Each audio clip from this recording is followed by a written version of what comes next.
The poorest way to face life is to face it with a sneer. There are many men who feel a kind of twisted pride and cynicism.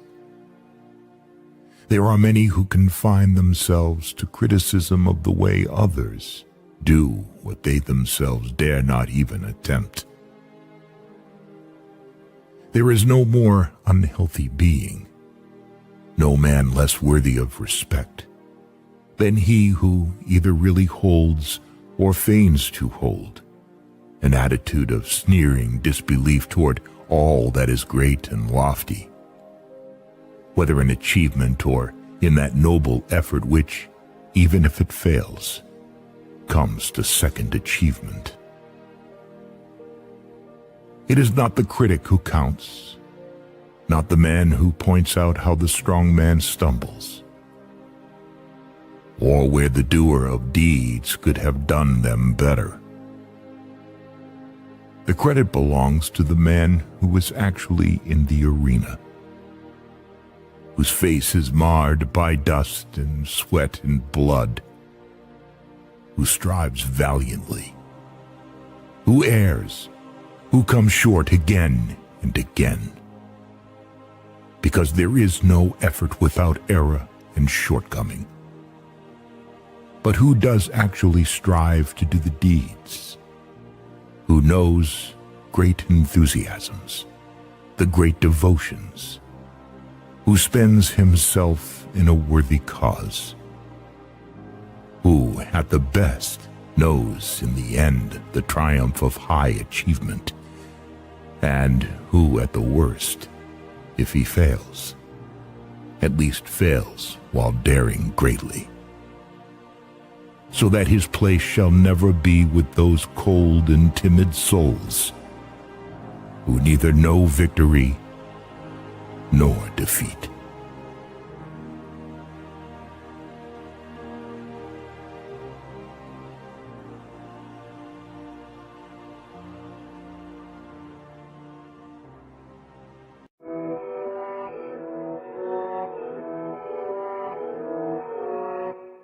Ocean to Ocean is your late-night portal into the unknown.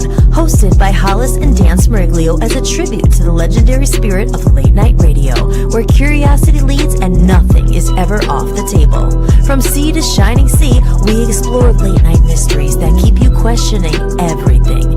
Bigfoot lurking in the shadows, secrets hidden beneath Antarctica's ice, UFOs, government cover-ups, and truths long buried, psychics, angel readings, and messages from beyond. But this isn't just a throwback, it's our twist. Real talk, raw curiosity, a little humor, and a fearless dive into the topics most people won't touch. Some nights will make you think, some nights might give you chills, and some might just change the way you see the world. So tune in, stay curious, and keep your mind open, because from ocean to ocean, the conversation never sleeps. Found exclusively on the Voice of the People U.S.A. radio and television network.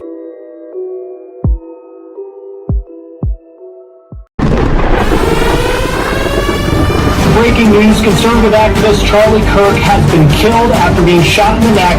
Getting more light on the assassination attempt on former President Donald Trump.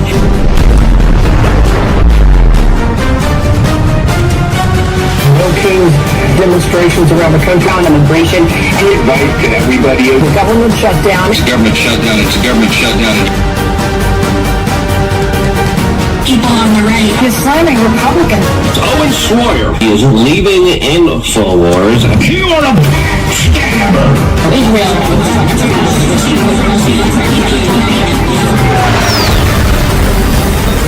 The two shared a look and a hug, and what followed has become one of the most viral moments of the year. Y'all know that looks wrong. That looks bad. The placement of her hand. They claw. That they don't know what the fuck they're doing. You don't have the cards. So we spent 8 worse. 20 surviving Israeli hostages were freed from Hamas. A treasonous conspiracy against the American people, our republic, and an attempt to undermine President Trump's administration. And we will build a city hall. Agents were shot at while conducting an immigration enforcement operation earlier today. We gotta stop being so obsessed with Israel and so obsessed with the Jews. Israel derangement syndrome. I'm not going to stop talking about it. I'm talking about Israel. Israel. Jews. Israel. Why did they call us so Nazi. From a Nazi promoter. Welcome to the next wave of rebellion, awakening, and resistance. Let's rise above the noise. Welcome to POLITI-SHOCK. Hi guys, it's me. Oh my gosh, girl. I love Bud Light. It makes me footloose and fancy free. It is so delicious. Excuse me. Shut your f***ing hole. Somebody's got to put us back on track and say the shit that everybody else is thinking. You're listening to the Voice of the People USA Radio Network. We were given truth serum injections at birth. You are listening to POLITI-SHOCK. POLITI-SHOCK. Like, what's so, shocking about it? What does he say? You need to go back to your parade, crack a Bud Light, and put on your Target panties. It's a shame that real speak equals shock, but we will fly that flag. It may be crass and blunt to some, but the one damn thing you can count on is the truth. Welcome to POLITI-SHOCK. Now, your host, Dan Smiriglio.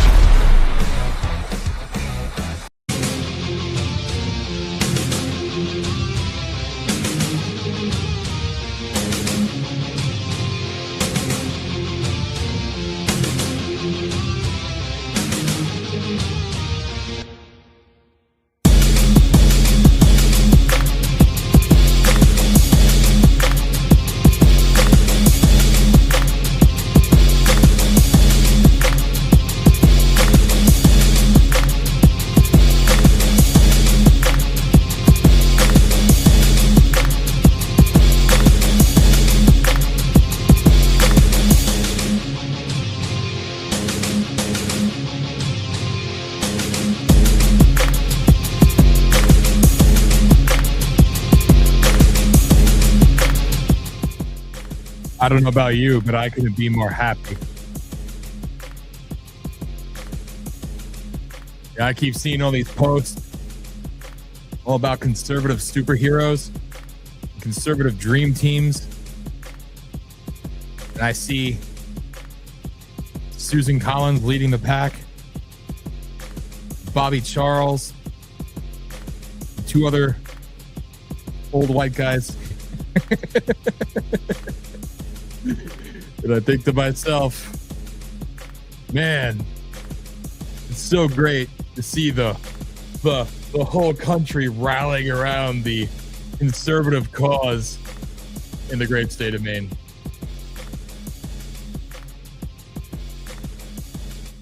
Yeah, it makes me very happy. You know, like all these love posts and all these things about how, you know, I'm voting for Susan and Susan's got to win it, and Susan's the best, and Susan Collins is the greatest in the world, and she's a hero, and she's a conservative fighter that Maine needs, and she's this and she's that. And the deep state guy, Bobby Charles, he's gonna be the next governor. He's gonna be the next governor of Maine. He's gonna save Maine. Don't you worry. Don't you worry. I love it. It's like, oh, we're bombing Iran, peace deals, stolen elections, but no. It's important to see this middle-aged freaking fucktard pedophile, Graham Platner, whatever the fuck his name is. It's important to see him, and it's important to see Susan Collins, and it's important to see the love post. And feel very, very confident and feel very good and know that everything is going to be okay. That's all you need to know. It's all going to be okay. You know, it's amazing when you see these things like, hi, everybody. like when you see these things, it's like, it seems a little bit in your face. It seems a little bit obvious, a little blatant, a little blunt. Like, we all knew this Nazi scumbag pedo was running for a long time, right? But, you know, they started talking about him right before the election, really, and giving him some, you know, credibility. Put him in the media. You know, he's a good guy. He's the one, don't you know? And Susan Collins is shitting her pants. She might be shitting her pants for other reasons, but I doubt it's because of that. Although it might come to find out that she's probably related to the fucking piece of shit. So, but no, and now it's like, you know, all we see is just, you know, these love posts, like love posts, people. It's amazing. As a taxpayer in Maine, I feel great knowing that the conservative rock star Susan Collins is going to save us. She's going to save us. So we're celebrating here. I don't think you can hear the music in the background, but we're celebrating. Rocking 60s music all day. We do that anyway, actually. But it's a party, people. Everything is going to be okay. I was told by people on X that it's all going to be good. And we got what we deserved, you know, and what we need. And we have the winning ticket. Don't you forget it. You know, it's almost as if, and according to somebody on X, you know, I mocked, you know, the one picture of like, you know, the conservative dream team. I had a laugh. I'm like, that's a conservative dream team.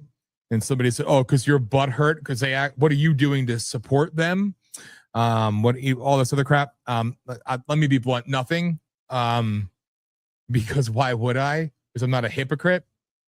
And people are like, oh, so you want the Dems to win because you're, quote, butt hurt. Anything but butt hurt. I'm actually quite happy and overjoyed. And, you know, part of that is because I don't have to muzzle, and not that I ever really did, but muzzle my thoughts, my mouth, if you will. And I can say everything that I really want to say and go really hardcore, which I'm going to, because I'll tell you right now, I'm going to push it right in the end of the general too. I'm not going to stop. I'll never concede, even though they told me that I wasn't allowed to be in the primary before the date of signatures being due for no apparent reason. No, nothing. So, you know, that's a campaign violation right there. But nevertheless, that doesn't even matter. It's funny to hear somebody say that, you know, oh, well, you're jealous or you're butthurt or something along those lines. Butthurt. I swear to God, you know, I try to go through these waves of not using a lot of profanity and trying to be more, I was going to say diplomatic, try to be more articulate without using profane words, because I don't have to. I usually do it because, one, it's an emotional response. Two, you kind of have to dumb it down a little bit. And three, sometimes people expect it. I don't know. It is what it is. But it's moments like that where you just can't help but to say, you are a fucking idiot. And perhaps you need to look in the mirror. It's like these people that say, you know, and I did a lengthy post, very professional, no, not even degrading. And then the response I got was, oh, because you're butthurt. Butthurt. I swear I got to dumb myself down sometimes to read these people and actually take some of them seriously. That was the hardest part. Like, you know, because you just want to lash out because, listen, I'm just a regular person who decided to step up. And, you know, you have to like play it nice almost. And, well, I have to make exceptions because you're a moron. All right. I have to kiss your ass even though you're a moron. Not because I'm better than you, not because I have an ego. I have none of that. But because I have to lower my IQ to engage in pointless, meaningless conversation where, do you want to hear about issues? Do you want to hear about a plan, an agenda, a political platform? No. Do we want to talk about economics? Do we want to talk about immigration? Do we want to talk about job plans? No. Where were you born? How long have you lived in Maine? Again, the prerequisite for being an appropriate candidate, I assume. So now it's great that I don't have to hold back any longer. Not that I ever truly did, but I could speak more freely about the scum and the many things that rot Maine to the core. And no, I don't want the Democrats to win. And again, these are stupid people, obviously, because they keep voting for their abusers. So they're Stockholm Syndrome anyway. So they're dumb people. Not all, but a lot. They're dumb. And usually the loudest voices in the room that are calling for like primary challengers and we need change and this and that, they're usually the dumbest of them all. They're the worst offenders of naivety to a level that you've never seen before, people. Okay. But you have to like literally sit there and just try to engage in conversation with these people. And you can't, because what should matter, I say to you, I'm running because children are being trafficked, women are being trafficked, people are being suicided, land is being stolen, jobs are being stolen, drug trafficking and cartels are operating very successfully and very well and are long entrenched in the state of Maine. The other side of the border is complicit with it up north. I mean, it goes on and on and on and on and on. And you want to know what my potato credibility is. You'd rather talk spuds. I'd rather talk children going missing. You'd like to talk about where I was born. I'm talking about narco trafficking across our northern border. You asked me if I could speak French. I want to talk about transnational crimes against humanity, all taking place in Maine. This is what you have to deal with sometimes. That's okay. It's all right. And then I got to hear about, the superheroes like the scumbags of the Maine Wire and all these other scum. And I really hate talking about this, but it doesn't bother me anymore. It actually it's a little bit vindicating. So again, this is my talk therapy, and so I could just get away with it and just do what I do. But your Maine Wire is shit. Because if they were a credible news source, they would report on the countless, the troughs, I don't know, the ass loads of evidence, stories. They would talk about the victims, talk about the families, reaching out to them for help, for a voice, for an interview, for an investigation, but you get nothing. But they'll come out and do some hokey Tucker Carlson shit, or, put out something and act like they're the biggest, baddest thing in the town. They're the voice of conservatism. And then you have people questioning whether I'm a real conservative. I mean, again, it's fine because I know that I'm dealing with a dumbed down masses. So again, you Google my name. I mean, they blacklisted me a long time ago, but and then they kill you and they try to erase you essentially. But they can't.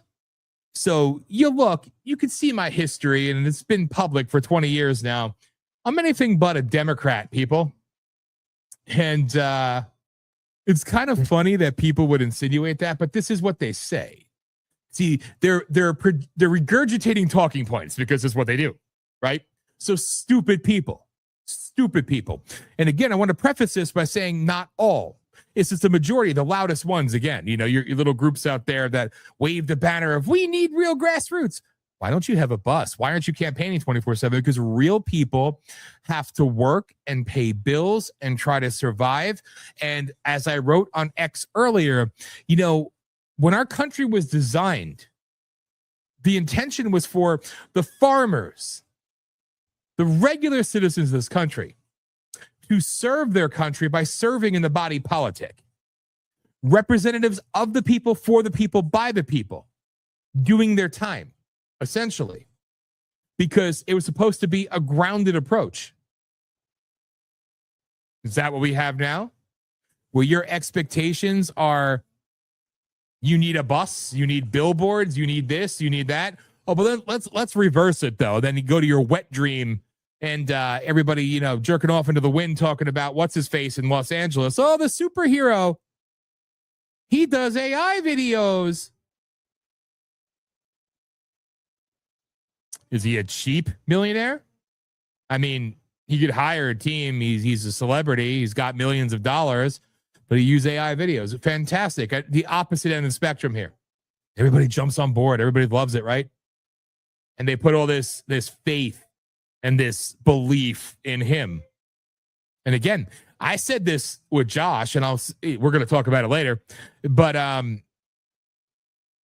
so I saw Pratt in a debate, and he sucked. I thought he absolutely sucked. You know, Josh, God love him. He tried to say, he goes, well, I think he answered the questions well. Where is this fluffed up actor in the videos hitting, talking tough? And then he's up there on stage like a freaking pussy. And I just don't get it. If you're going to bring the fire, bring the fire. If you're going to be real, be real. Otherwise, you're fake. So people want this AstroTurf grassroots, or they want grassroots that looks like everything mainstream. Right? That's my belief. So when a real person stands up, and again, this isn't an ego thing. Please believe. When a real person stands up, you don't even know what it looks like. And again, look at both sides of this, right? I announced in January of last year. I wrote this on X as well. Somebody that I know, love, came up to Madawaska. We hung out with. We did, had him on the show a couple times. We shot videos with. We did stuff with. Was Robert Wessels. Guy literally did like a scooter across the entire state of Maine. You know how freaking, like, that's insane. God love him. Put all that time in, all that effort, right? But your conservative superheroes, everybody bows down to because they're on TV at the moment. So like, oh, look, something coming out of Maine that isn't about like really fucked up and bad shit. They must be the next big thing. Here's looking at you, Laura Libby, you fake bitch. So that's not nice, but I don't care because I know what you do and I know what you do behind the scenes. And that's the problem I have. It has nothing to do with me. You try to pressure a guy who's busted his ass, put his own time and effort into a campaign that he's doing at a great inconvenience to his own life. And he may pose a threat because he's actually putting the time in, and you're riding your 15 minutes of fame, so you may want to run. So why don't you run for something else? Sick. And I was proud to see that Robert Wessels got over 2,000 votes, but he came in what? Above the guy who dropped out?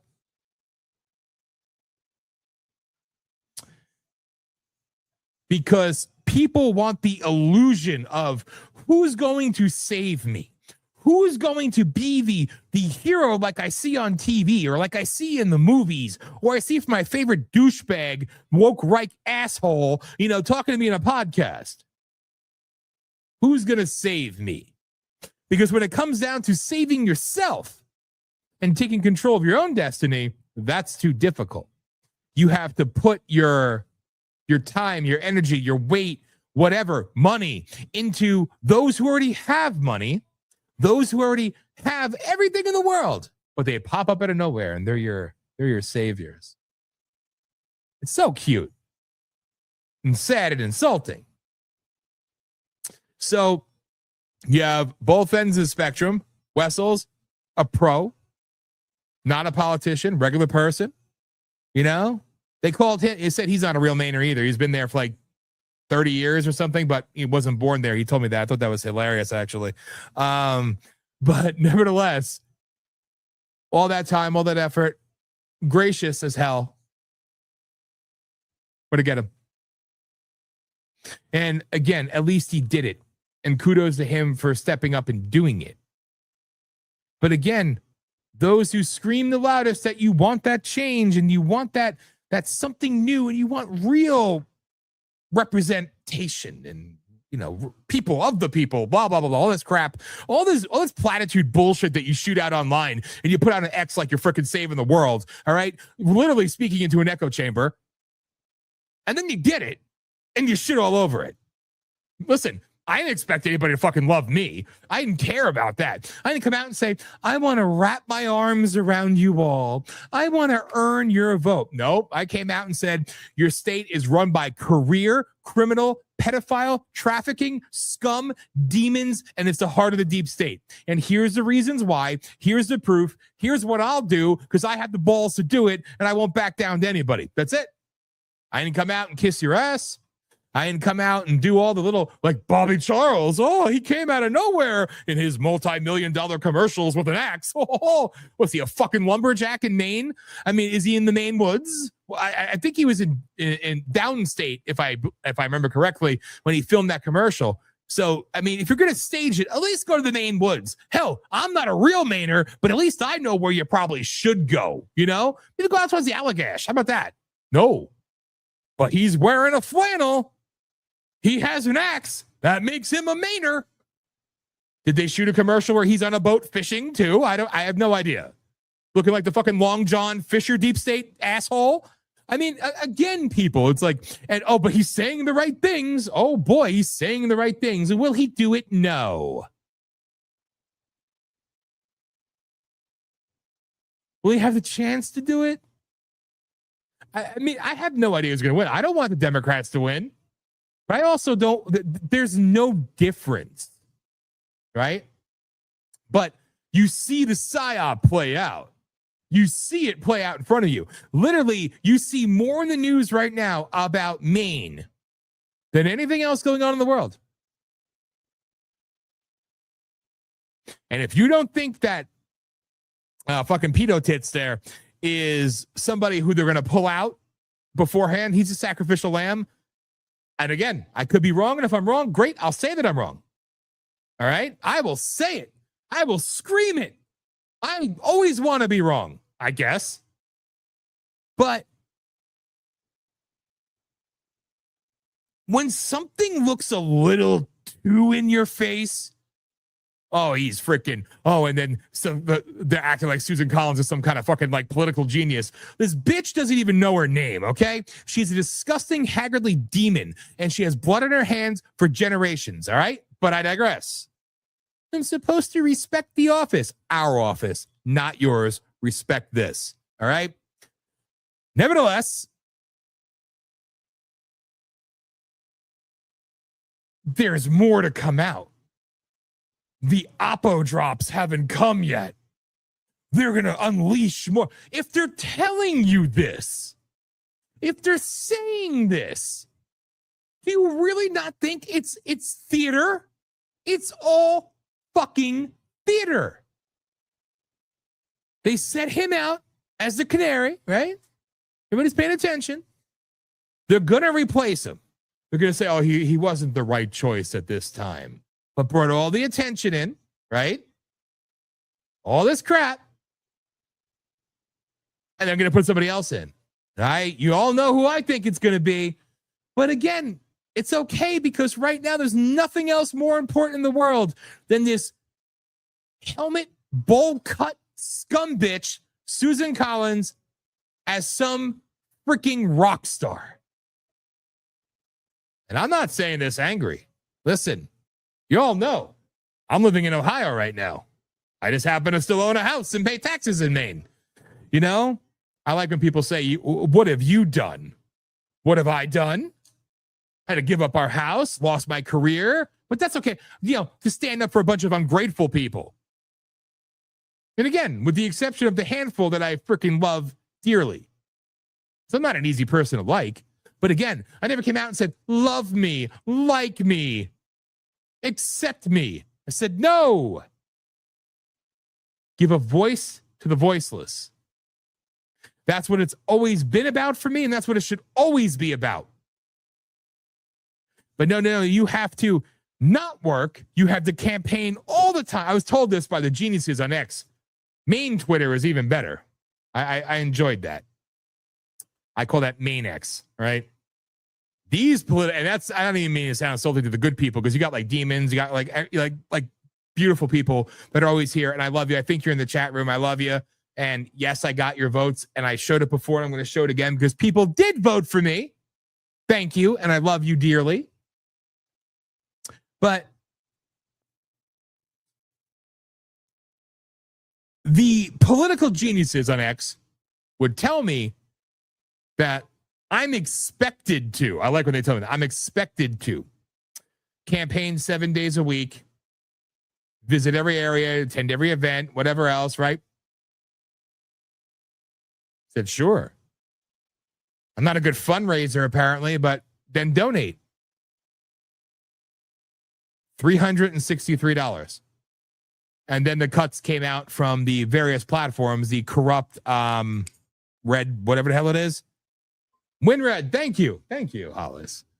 WinRed, and then even Old Glory Bank took another one. Oh, we love Old Glory Bank. Not really. You know, I sent the link, MAGA Lions. I sent the link. You know, but $361. And I'm not, listen, I'm grateful for every dollar. I am. And it was literally like, you know, I had more people call and offer to donate from other states than within Maine. That's the God's honest truth. And did I take their money? No. Because that would make me hypocritical, right? But I appreciated the fact that at least somebody cared. And I know some of you out there do. And I love you for it. And I'm not knocking you at all. And you know this about me already. But it's just a little too in your face when you have to be subjected to this nauseating bullshit. And again, where it looks so ungodly obvious in a way that I can't even describe. You know what? I got to send out another email. So enjoy this video. And I'm going to start talking at it in a moment. So a quick video because I'm a little fired up. But I'm not upset at all. I'm actually in a great mood because at the end of the day, life is good. God is great. My wife is great. I'm happy. So I'm thankful for the many blessings I do have and the people who did vote for me and the people who showed up and actually do give a shit. And I love you all. But the rest of it is just, it's just so like overwhelmingly sickening. You gotta admit. Anybody who's paid attention for even 2 minutes is like, damn, can you go anywhere without seeing and the whole campaign is we're gonna talk about the Nazi dude.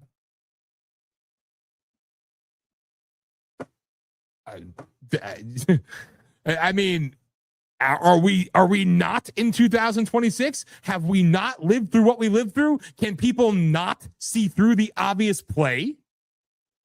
Maybe you can. I don't know. I'll be right back. Hold them accountable!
MAGA Alliance for Trump crew, you should have gotten an email with the link. I don't know why it sent the old one from last week, but you should have just gotten that in your emails now. Just letting you know. Sorry, I thought I sent the right one, but you never know.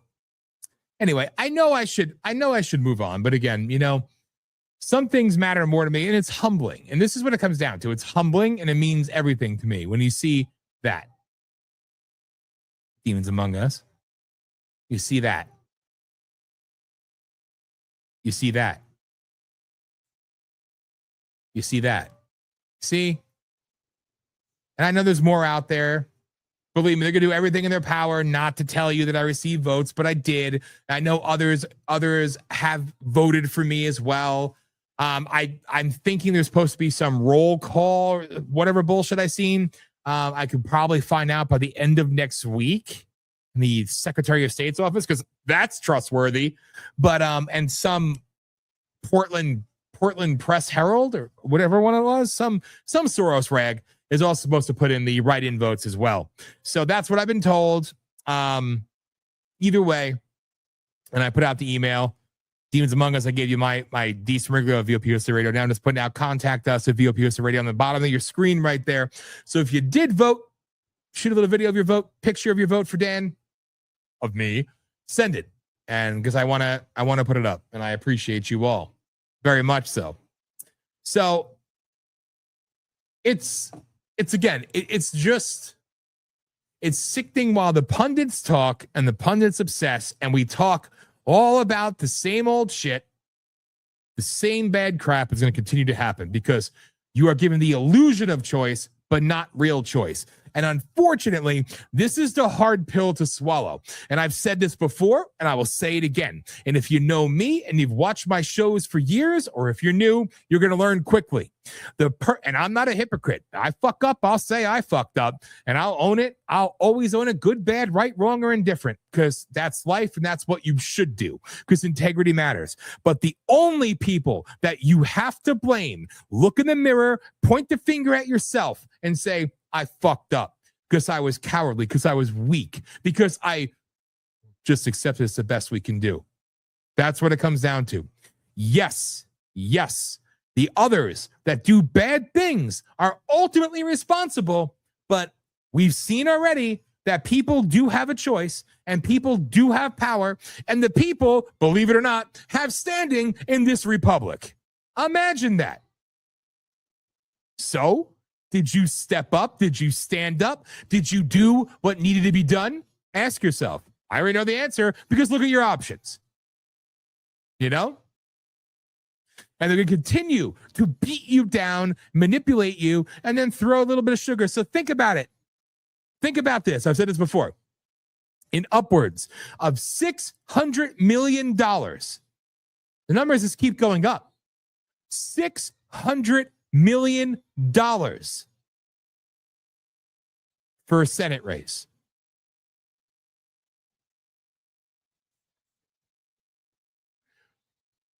I raised $361. Your superhero, Susan Collins, comes in with $71 million in the bank already prior to the primary, Think about what $20 million could do for, I don't know, keep it close to home, the St. John Valley. Fix the roads, fix infrastructure, the buildings falling into the river, that people are living in still, fixing up, and the list goes on and on and on and on. 20 million.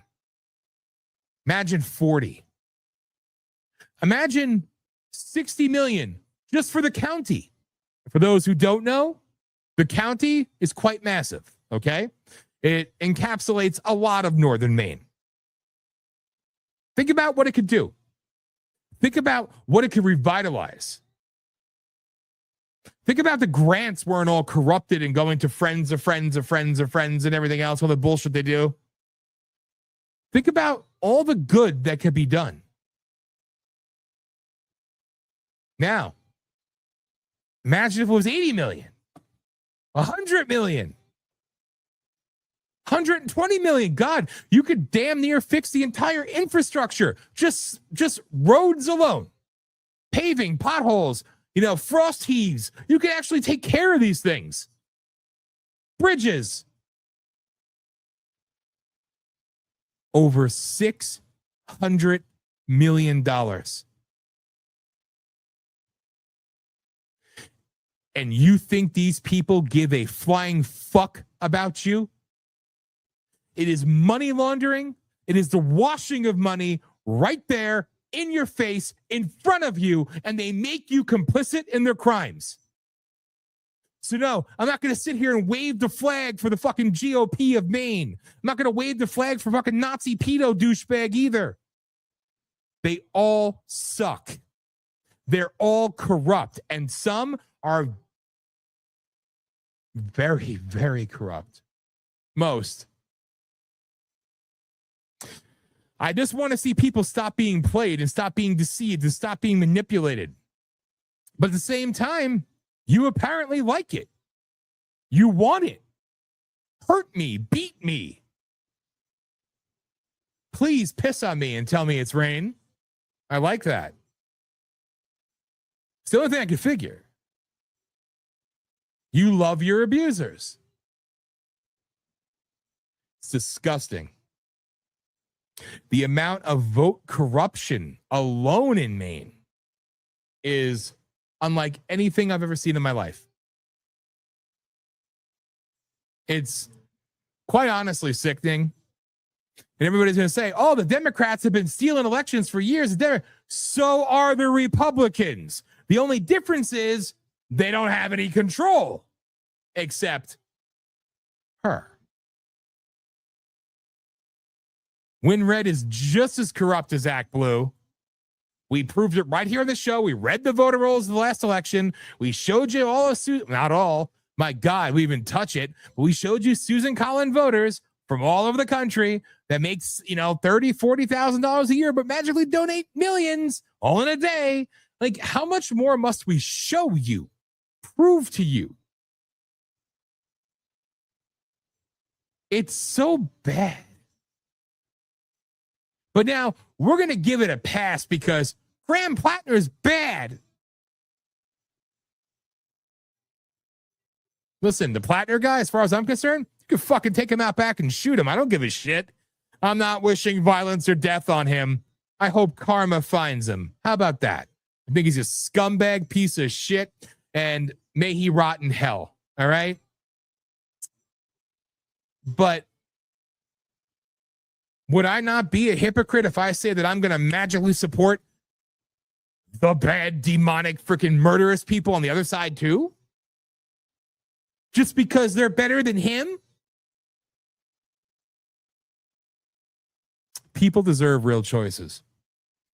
People need to find the courage, need to find the spirit, and find the voice, the will, the integrity, the ability, the means to bring forth an actual end to the corruption. Until you do, it really is the best you've got. I don't know what you're expecting in November. I know how the election's going to go. Why don't you? You lose either way. That's the problem.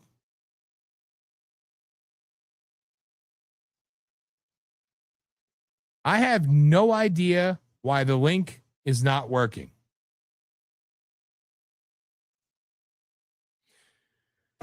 Real-time work right here, ladies and gentlemen. I'm literally live in a studio on StreamYard, sending a link to invite people, and they can't join.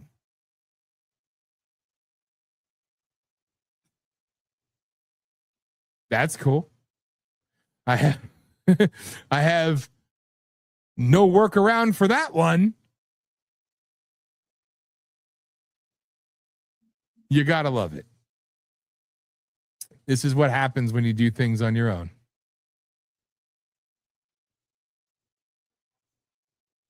Watch a quick commercial. I'll be right back. I have no idea what's happening. I keep sending a link to join the show, and they all say it's not working. I don't know. I don't know what you could do.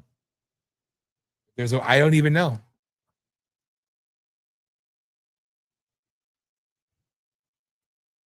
Was it even playing?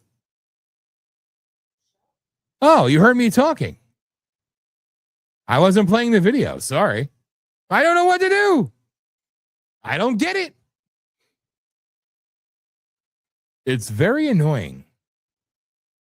Like extremely, extremely annoying. Like I don't get why certain things don't work when you need them to work. You know what I mean? Charlene found her way in. Charlene found her way in.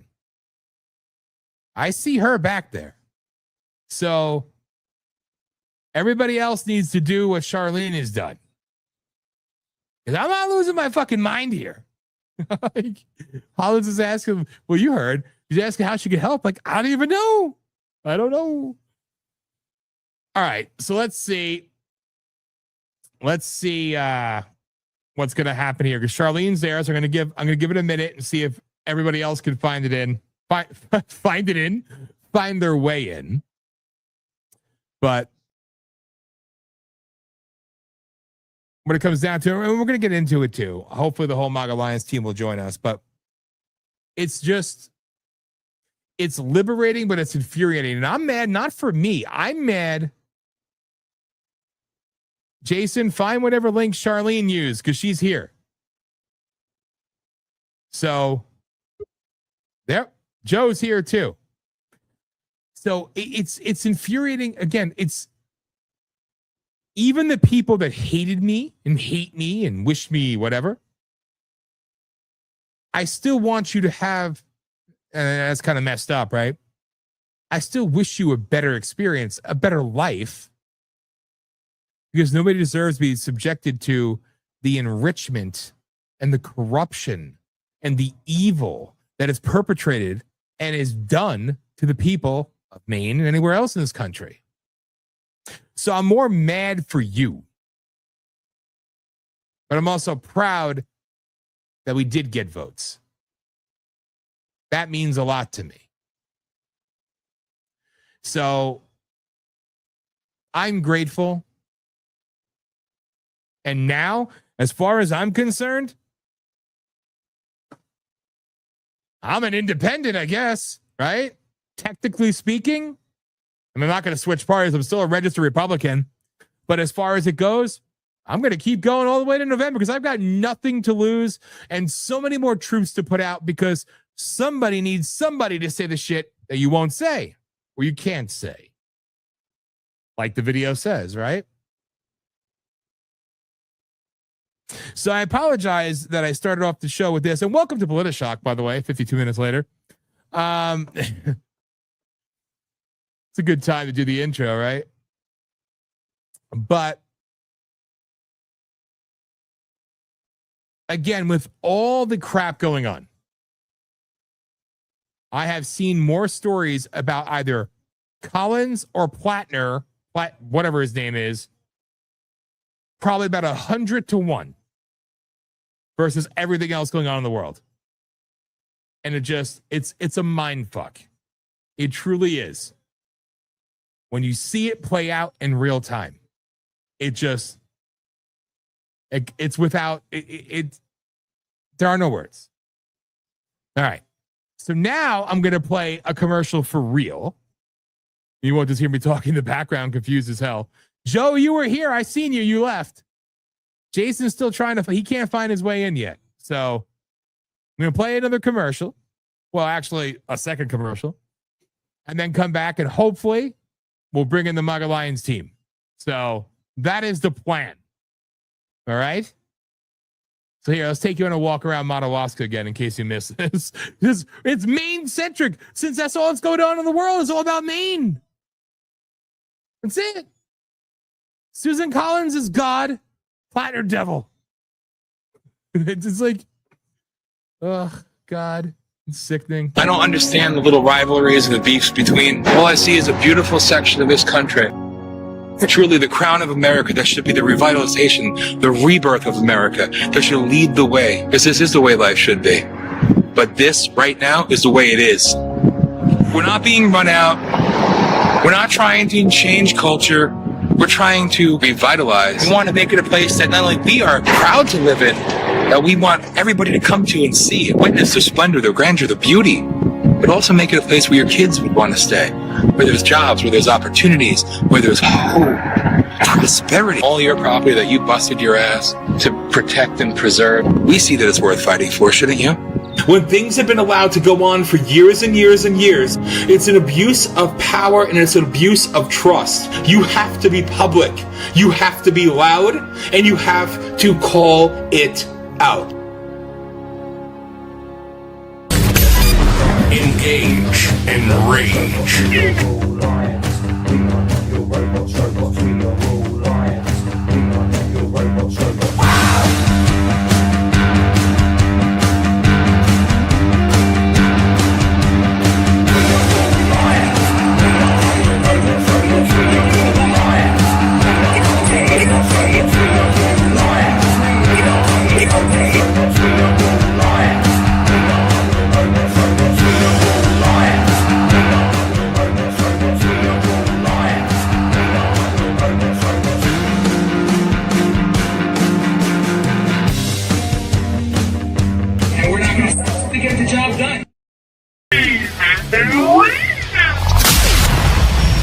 This is Voice of the People, USA Radio.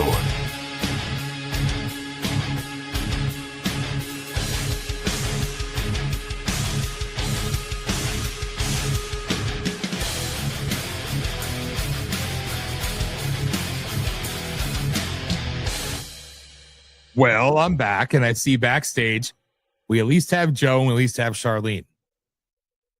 So I don't know. I don't know what happened. You know, it's not exactly like StreamYard is the best thing in the world either. It does kind of suck ass, and God knows, you know, the plan has always been to kind of do our own version of StreamYard, but, you know, it's expensive. And, you know, again, millions of you watch and millions of you don't do jack shit or donate anything because you're cheap. Kind of like voting for change. You just don't do it. You just accept the way things are and you want everything for free or hand it to you, whatever the fuck. So it's you know, it's I see Jason backstage. Boom, there he is. Now I can shut up. Now Joe's gone though. we gain one, we lose one. I love it. I love it. So all right, here, let me take down my so you can see my lovely face smiling at you. And by the way, if it's shinier than usual, it's because even though the air is on in our apartment, it's still like 78 degrees in the living room. It's hot today. Actually, more correctly, it's humid. It was like some like record-setting day here in Ohio, in Northeast Ohio. I think like 102 degree heat index or something this early or whatever. I don't know. It's hot. It's definitely hot. A little humid. So anyway, as Joe finds his way back, we got Charlene. Where's Charlene's picture? There she is. I see her. We got Jason. I was having to answer Joe. I'm telling you, it's Joe is having technical difficulties. I think we all are. I still can't understand why I sent a new link, because I always in this platform you could have like a studio that you use every week, which you would think would make sense for me to do, but I know better. Don't do that, right? And it would be the same link, but it usually doesn't work. So every week I purposely do a new studio, send out a new link, just because it always works until today. So it's, you know, it's typical. Wait, he's arrived. Let's see if he pops on the screen. There he is. There, you get to see him. You get to see him get set up. Charlene. Okay, I got about a minute and 12 seconds, so let's hit it. Oh, there you go. All right, go, Joe. Go. No ladies first tonight, Charlene. We're being pricks. Go ahead, Joe. All right, I just want to say that big thank you to everybody who wrote in Dan Smeriglio for U.S. Senate for Maine, because Me and my team on Getter are going to capitalize on this to the max. There is no way that a write-in candidate cannot make it because it's already been proven that they can. We have a write-in candidate who won his primary for U.S. Senate for New Mexico. That is Larry Marker. So Dan can do it in Maine. You have to ask yourself, what do we really have to lose by rejecting Susan Collins, rejecting the Democrats, all of them? You keep Susan Collins in, Maine's going to keep going to hell like it's been for 30 years under her control. You let the Democrat in, Maine's going to continue to go through hell like it's been since Susan Collins has been in control. So forget that garbage. Write-in change, write-in Dan Smurgley. We're going to be promoting this big time. Congratulations, Dan, for getting those write-in votes. We're going to see how many more we're going to get in the next 4 months. I like to see people that you know who are living in Maine put up some kind of a ground game out there. Get you well known, get people motivated to write in your name. Whatever can be done, you know we're going to be doing everything on our end. This is big, this is huge, this is crucial. We can make this happen because we've proven with all these victories we've gotten so far, we can make this stuff happen. So I say, let's just keep pushing with it. Next. Amen. Amen. I love you. Thank you for that. And you're spot on. You know, and again, this is the least, like, I can't explain it enough that this has zero to do with me or ego or anything else, and everything to do with more people should feel like we do. And I know a lot of people do. And unfortunately, like I spoke about in the monologue on Monday night, you know, my I'm going to only speak for a couple minutes in my 30-minute rant at the end of the Rage of Aquarius show. But like, you literally have a situation where you have people, and I don't fault them to a degree, but you have people, and I say this, and it sounds crazy, and I'm being heartfelt here. I'm not trying to be over dramatic. I'm not trying to do anything else in the world. I'm being sincere when I say this. You have people in such small towns that they are threatened. When we had our rally in Maine, it was the first rally after Trump's indictment. We had it set for months. It just so happened we were first in the country, right? Complete media blackout except from the U.S.A. Today. Go figure. They really love to hate me. They follow me forever. And I think Japan too, right? So no media in Maine whatsoever. I think we had like 100 people show up. I think it's a fair guesstimate. You know, had a big building. It was a big thing. There were hundreds and hundreds and hundreds of people that wanted to come. As I was told by an assistant police chief weeks later, they were threatened. They said that they will lose their chaplains, whatever, in their church. They'll lose their job. They'll lose their place on a board. They'll lose like all these, so many things that you only see on TV, that you only hear about. Like, that doesn't really happen. It did. He said his guesstimate was anywhere from 400 to 600 people would have been there, but they were literally too scared to go because of the threats that were made against him. This is real. This is real. And I wasn't even announced. I didn't even announce I was running. I don't plan on running then. This is just a pro-America, pro-conservative. I invited all the GOP to bring all their candidates. Bring Austin Terrio, the hero, and all these other people. I said to the GOP, come, right? The GOP of the county, Aroostook County, GOP, they were the ones working with the Democrats, telling people to shut down the rally. Don't go to the rally. I'm an extremist. I'm profane. I'm vulgar. They tried to take the building away from me, the Knights of Columbus building that we rented and paid for. The guy who was there was a badass and said, I'm not doing that. I'm not shutting them down. For what? And literally, they were telling people these horror stories. I hadn't had a rally in 14 years at that point. And I literally did it as a way to celebrate Maine, celebrate Trump, celebrate America. And I invited every single conservative candidate, every single GOP member. Not a single solitary one of them showed up, and they all, we're going to wait and see what happens and make a choice after that. You know what I did after that? I told them all to go fuck themselves because they deserve it. So I understand that people, when they live in these small towns, they are caged almost.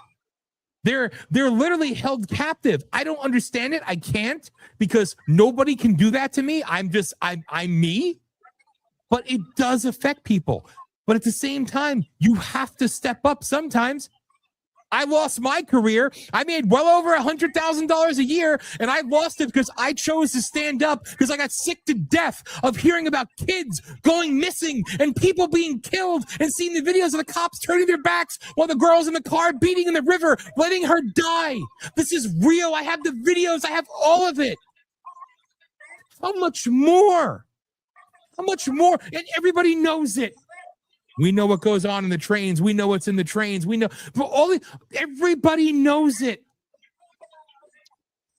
And they're too afraid. So, and that's why my rally was this. Hell, we held the rally. My mom went into the ICU that day. It was like a thing, right? And then we were leaving there and going to the People's Convention.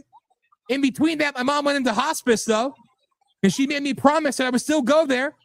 On the last day, I tried to get back from the People's Convention in Detroit. I was sitting in hospice for days, and she made me promise that I would go. I had to promise her. And we tried to get back. And on our trip back from Detroit to Northeast Pennsylvania, my mom died. I missed it doing this isn't some woe is me fucking story. It's called real life sacrifices for doing things, trying to put the message out, going to the People's Convention, not to promote VOP, to promote what's going on in Maine, trying to help people. And these pieces of shit, you're not one of us. What the fuck is one of you? What is one of you? Turning a blind eye to pedophiles, to murder, to trafficking, to fucking destruction, to death? And I'm not even pissed. I made these choices. But this is what you go through. And you have these fucking scum that are supposed to ass suck now. The GOP, the Maine GOP. Fuck every last one of them. Again, this is the true story. Do the research. The fucking chairman of the Maine GOP is literally a corrupt, dirty cop from Massachusetts that got booted, went to Maine, and now he's the arbiter of conservatism and prosperity and family. He's a piece of shit. So we have to hate the left. I hate the left. I know what they are. The right is worse. The pedo fucking scumbag, he's a plant. He's scum. He's a piece of shit. They want you to hate him right now. They want you focused on him to make their haggardly friggin' probably been dead for the last 10 years. Corrupt, and literally responsible for deaths of people, for trafficking, for millions and millions of dollars gone missing. Susan Collins as this saint, this hero. But meanwhile, real people sacrifice, and it's not about me. It's about how much do you fucking take? And I know me. I knew who I am, what I do. I'm not going to sit back and take it. Families coming to us. Ben, Nick, Cindy, Mark, Arnold, all these people coming to us, telling us the story, showing us the evidence of what's gone on and what's done. And nobody cares. Oh, we care in silence. Well, I'm not good at being silent. So I stepped up, not because I wanted to do this shit. I hate everybody in the freaking Congress. I hate everybody in the Senate. I would be the biggest thorn in their side because I am not controlled. I actually understand what service means. Selfless service. Some people serve because they think it's going to benefit them in the future. It's going to look good. Oh, well, if I go join the military, some fucking desk job somewhere, all right? You all these different things. Well, this will look good on my resume. I didn't give a shit about that. When I was I wasn't even a writing guy. I got on the ballot for freaking Congress in Pennsylvania in 2008, 2010, because the people freaking drafted me and they got me on. They got thousands of signatures. I wasn't even running. That was the height of my little thing, right? Everybody, the GOP wanted to give me millions and I had all this opportunity. It wasn't about that. It was about doing the right thing. So I said, fuck it, I'm going to do it. I'm going to speak up. But these dumbasses, what are you willing to do? What are you going to do to support the conservatives now running in this election? I'm going to do nothing except expose you all because I said it a long time ago. It needs to be destroyed. It needs to be torn down and rebuilt. And that could happen in a republic. But we're going to preserve democracy, the GOP says about Susan Collins. We're going to save democracy. For fuck's sake, they're freaking telling you what they are. Anybody who says democracy, they're your enemy. Sorry. It's And I'm not even mad. I'm honest to God not mad. If anything, it's invigorating to finally speak some things that I didn't talk about because it could be perceived as. And then I would go back and forth. Why do I give a shit about how I'm perceived? This is me. I've been public for 20 years almost. I'm weeks away from 20 years of doing this shit. There's video they could use against me, everything. I don't make any apologies for anything I've said, done, whatever. This is me living my life in the public eye, right? But I did it for the right reasons. So now I feel as if I don't have to hold back at all, because what have we got to lose? Everything. What have you got to gain? Well, everything. It's just that simple. I'm sorry. So Charlene, who wants to jump in there? I mean, I didn't mean to like grandstand here. It's just maybe it's the heat getting to me. I don't know. I like to say one more thing before we go to the next person. I want to say, you said a very key phrase that I want to hit on here. Wait and see what happens. What the hell good is waiting to see what happens doing for this constitutional republic, for the citizens of this constitutional republic who bust their ass and pay their taxes and get nothing in return? The Democrats never wait to see what happens. That's the problem. Every single day, every single minute, they're looking to destroy this country. They never sleep. They never wait to see what happens. They're on the ground doing it, and we're sitting back waiting to see what happens. No, that's got to end. It has totally got to end. Just throw that phrase out. We have to fight, and we have to fight now. We have to act, and we have to act now. That's the whole thing. And I would also like to hit on a certain campaign ad that came up on the Getter sometime earlier today. Trying to watch it as though I never knew who Susan Collins really was. I listened to it. And number one, that campaign ad gave me absolutely no reason, no enthusiasm for this person who's been in the Senate for 30 years after she lied to everybody and said, I'm only going to serve 2 terms, I promise you. Yeah, right. There's nothing motivating about that ad for anybody to vote for her. Nothing at all. $1.5 billion coming into Maine. Well, where the hell did it go? We saw a video live of Frenchville, Maine, by a very wonderful person who went through the motions to do that for us, to show us what's going on in that town. There's no $1.5 billion of progress being made there. There's hardly anything left there. We pretty much know where that $1.5 million have gone, but we know where it has not gone. It has not gone into the pocketbooks of the citizens of Maine, which is where it should have been. It hasn't gone into roads, it hasn't gone into utilities, it hasn't gone into anything. But this nonsense of waiting to see what happens. Children are going missing, not being found. Let's just wait and see what happens. Drug traffickers, child traffickers, pouring onto the state all over the place, causing their chaos every single day without stopping. Well, let's just wait and see what happens. Now let's get a little common sense on the table. Write-in candidates can be a very progressive thing. As I said, one candidate already won a primary race. Well, he doesn't have to be the only one. There's going to be another one. And we're talking to that man right now, Dan Smeriglio, and I turn it back over to you. I love you, brother. Thank you. And you're spot on. You're so spot on. And I think people need to, and again, I left this comment from Demons Among Us right there, and I love you, and I thank you for your vote too. And this is what you see. And again, my whole life, I wanted to live in Maine. It's so fucked up, right? My whole life, I've never been there.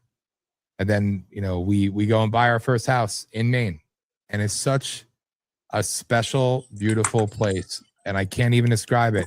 And it's just being enshrouded by generations of darkness and corruption and death. And I've seen this everywhere I've gone. I've fought these demons in California and New York and all over this country. I've gone up against the worst of the worst. And it wasn't just familiar in Maine. It was the tip of the spear. in a place there that nobody would expect it. Imagine that. That's what they count on. They count on your compliance, your ignorance, your complacency. They count on you being so defeated and accepting of just the way that it is. That's how they enrich themselves. And yeah, the billions, realistically, that just never ended up in the state. It's okay. No big deal. But did you hear what Graham Plattner did on Kick? Yeah, the Democrats put up a pedophile with a Nazi tattoo who's a scumbag. And now we're supposed to think that the other one, this is how they rebrand in real time and they focus group it. And you see these people, such a great ad. I'm a Democrat. I'm voting for fucking. Oh, you're just jealous. I'm not jealous of shit. I don't even want to do it. I felt called to do it. Okay. Jealous? No, it's sickened by the naivety and the stupidity and the weakness that these people show and give them. They say, I'm ready, beat me again, shit on me again, hurt me again. I'm going to keep accepting it. And every single time when I have the chance to do something about it, I'm going to back down, roll over, and bow to my masters. That's it. You know, that's it.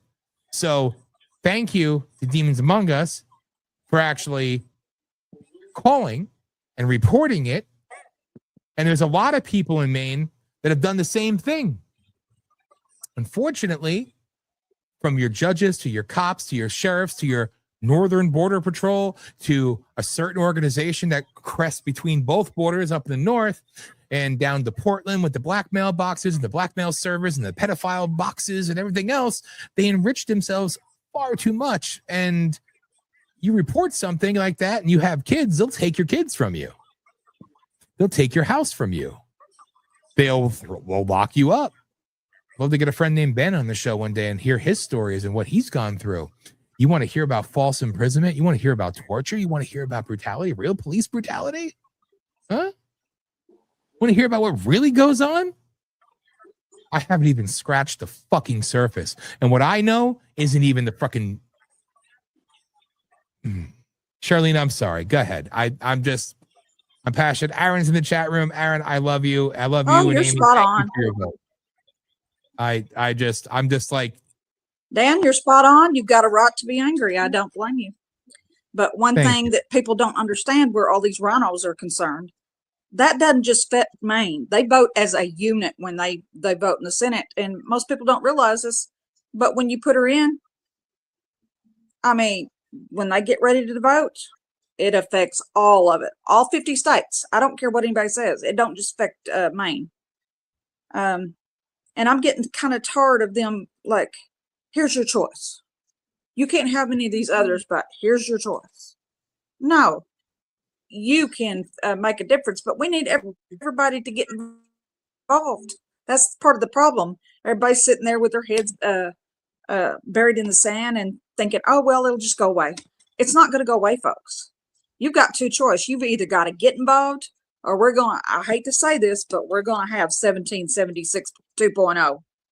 And I mean, I've talked to some people lately and they're just ready to take it back no matter what the cost. And I've told them, I said, we've got to try this first because the second option, it's not going to be pretty. Yep. And I hate it how Congress no longer fears us. Let's be honest here. Thank you. Congress no longer fears us. And when Congress no longer fears you, you got a problem. I mean, clearly they don't fear us. Look at all the millions of Muslims they've let into this country. Yeah, they're real scared of us, ain't they? I mean, I'm doing my best to see what I can do about finding some good candidates to replace some of them. But we ain't doing enough there. But we do have some replacements. I mean, I did some research yesterday. I'm just amazed the ones we've gotten rid of. But we've got to do more. If we can just get people to show these next few primaries, you can replace a bunch of these. And I say fight fire with fire. You didn't get your candidate. It's time to do some write-in campaigns all across the country. You should get a say. I say go for it. Spencer Pratt, somebody on X, and they sent it to me because they know I'm going to share it. they're doing some sort of giant write-in campaign. And then I heard today that he is going to possibly travel with Steve Hilton around the state of California, and they're going to be campaigning together. So this is a good thing.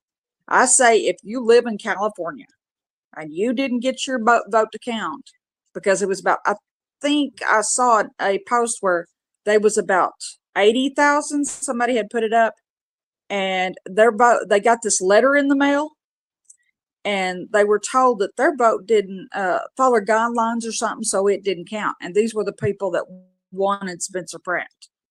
That is so wrong. So I say, if you live in California, please write his name in. And we need to give the audience a little bit of hope, because the way I'm looking at it, you can't just stay at home. Go vote. Don't hand it over to them. Don't make it easy on them. And I had put this post up earlier. I did some research yesterday, and I was amazed about what I found.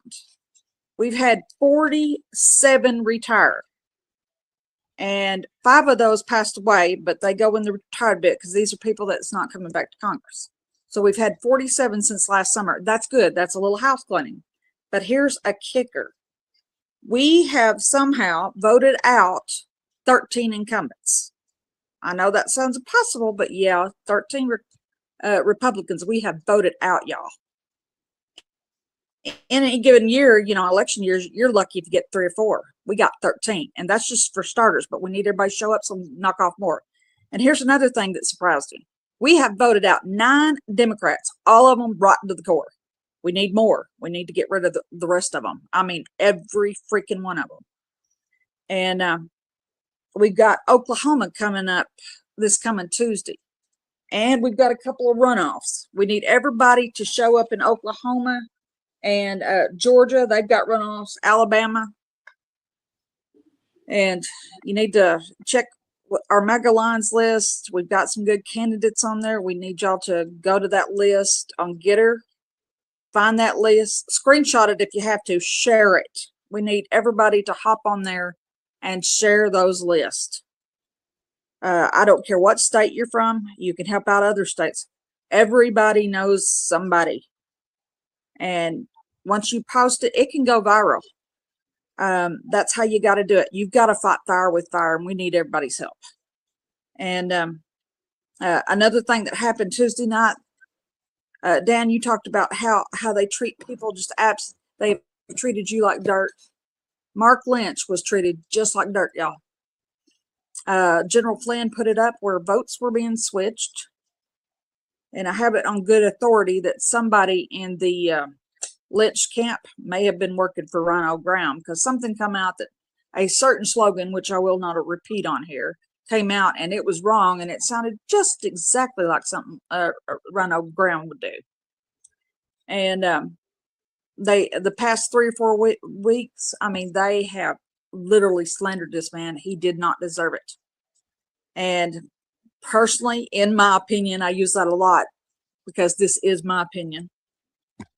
Rhino Graham got down in the muck, and he used other people to do his dirty work because, got to deny it. I didn't have anything to do with it, but yeah, I did, and he's denying everything, I'm sure. But he proved the other night. Dan, you talked about how bad Susan Collins is. To me, these Rhino rats are worse than Democrats. With Democrats, you pretty much know what they come right out. They tell you. But Rhino rats, they will tell you one thing and then turn around and stab you in the back. And Susan Collins is one of those worst ones. And I would like to see, honestly, all Republicans and all Democrats write your name in, and let's get in a decent candidate. They keep trying to tell all of us, well, here's your choice, but you're going to have to fight back. And if we have to do write-in campaigns, so be it. Let's fight fire with fire. Okay, Dan, what do you think about all that? I think that I love you as well, and you're 100% right. And thank you. And what you say is so spot on. People need to feel empowered. And that's why we have such great effort, as we've spoken about now for weeks on end, to demoralize people and to make them feel hopeless. And then at the brink of their hopelessness, they try to reinstitute hope by using the same cast of demonic characters.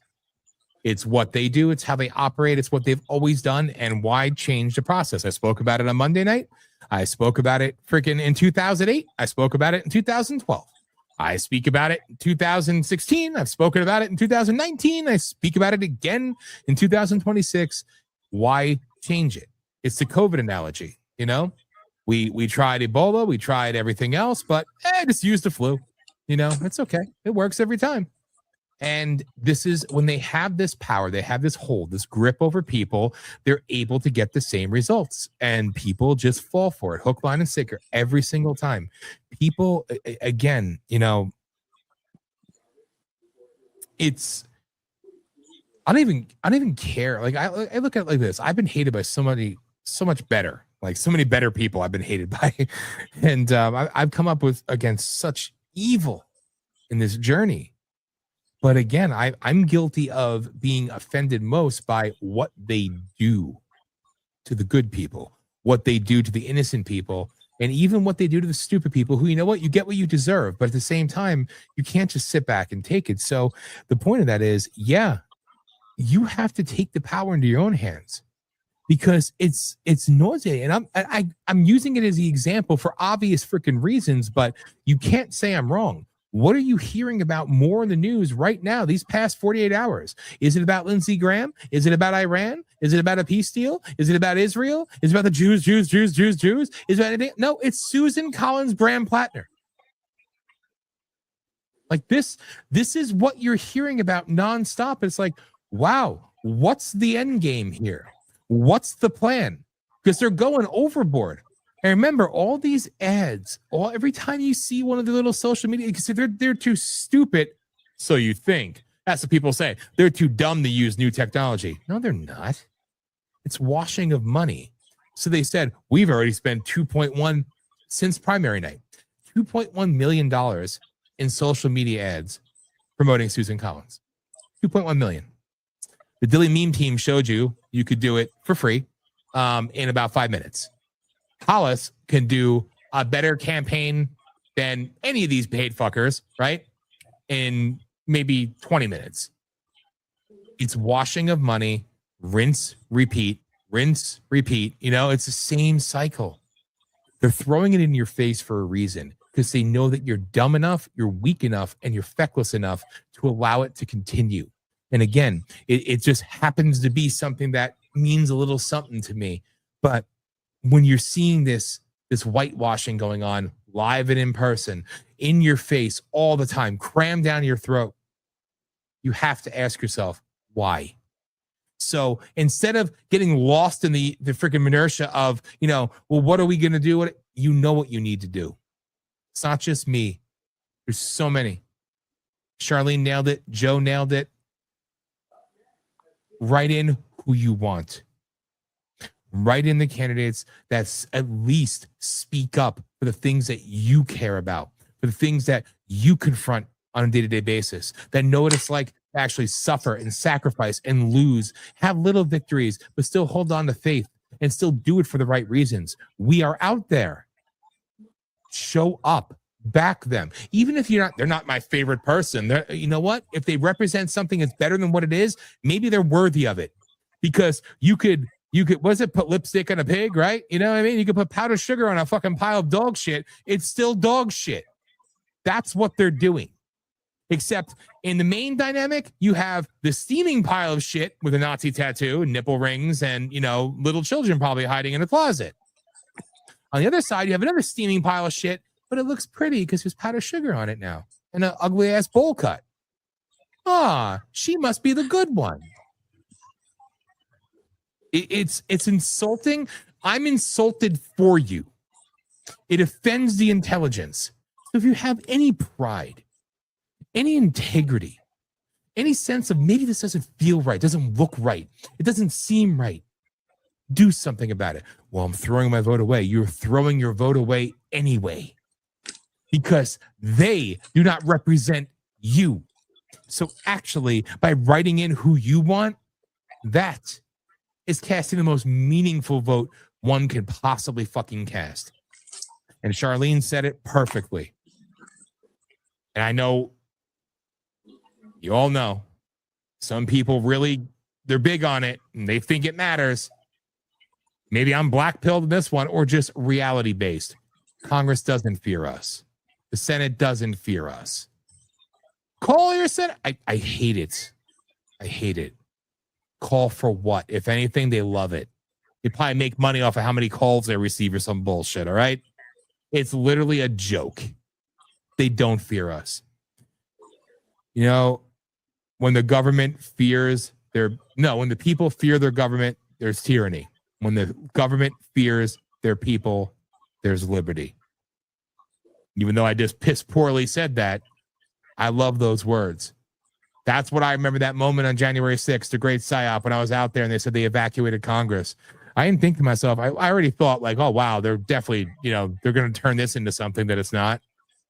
I remember thinking to myself, that one moment in time, I'm like, wow, even though I knew in my heart it was all for show and it's going to be used for something nefarious, I thought, this is one of the greatest moments, that one fleeting moment, and one little thing. As I turned around and I looked at the millions of people out there and Congress is being evacuated. Even if it was fake, it was just that moment, little dopamine hit. They're afraid of us. That's the way it should be. I'm not saying violence, I'm not saying death, destruction. They should fear the people because we're their employers. We need to hold them accountable, and they should fear the repercussions of their action, their murder, their sex offenses, their cover-ups, their trafficking, their racketeering, their fraud, and everything they do. They should be held accountable, and we should be the arbiters of justice. With that, Jason, it's time for you to do what you do, my brother. Can I say one thing before we give it to Jason? Absolutely. Okay, Jason, I'll let you have it in just a second. One thing I forgot to add a while ago. We've got 20 people that decided to retire from Congress so that they could run for other offices, that watch and repeat thing you were talking about. Not all of them's bad, but I'll say at least 15 of them are, because 4 of them's Democrats. Well, 3 of them the other night lost their races. And I thought to myself, all the bad ones that's in that category, I would like to see all them lose their races because they just need to. They need to retire and move on. And with that, Jason, have at it. Okay. On Tuesday night, I'm going to explain about Mark Glitch and why he did not win. He promoted he said that we need more massive MTGs and gates, and he also promoted MTG endorsed him, Joe Kent endorsed him, and he also, and that's why he lost. He didn't. And South Carolina has open primary. That's why Democrats voted for him. No question about it. Montana, Ohio, Texas, and other states have open primaries. That's how we have Jim Forte in office right now.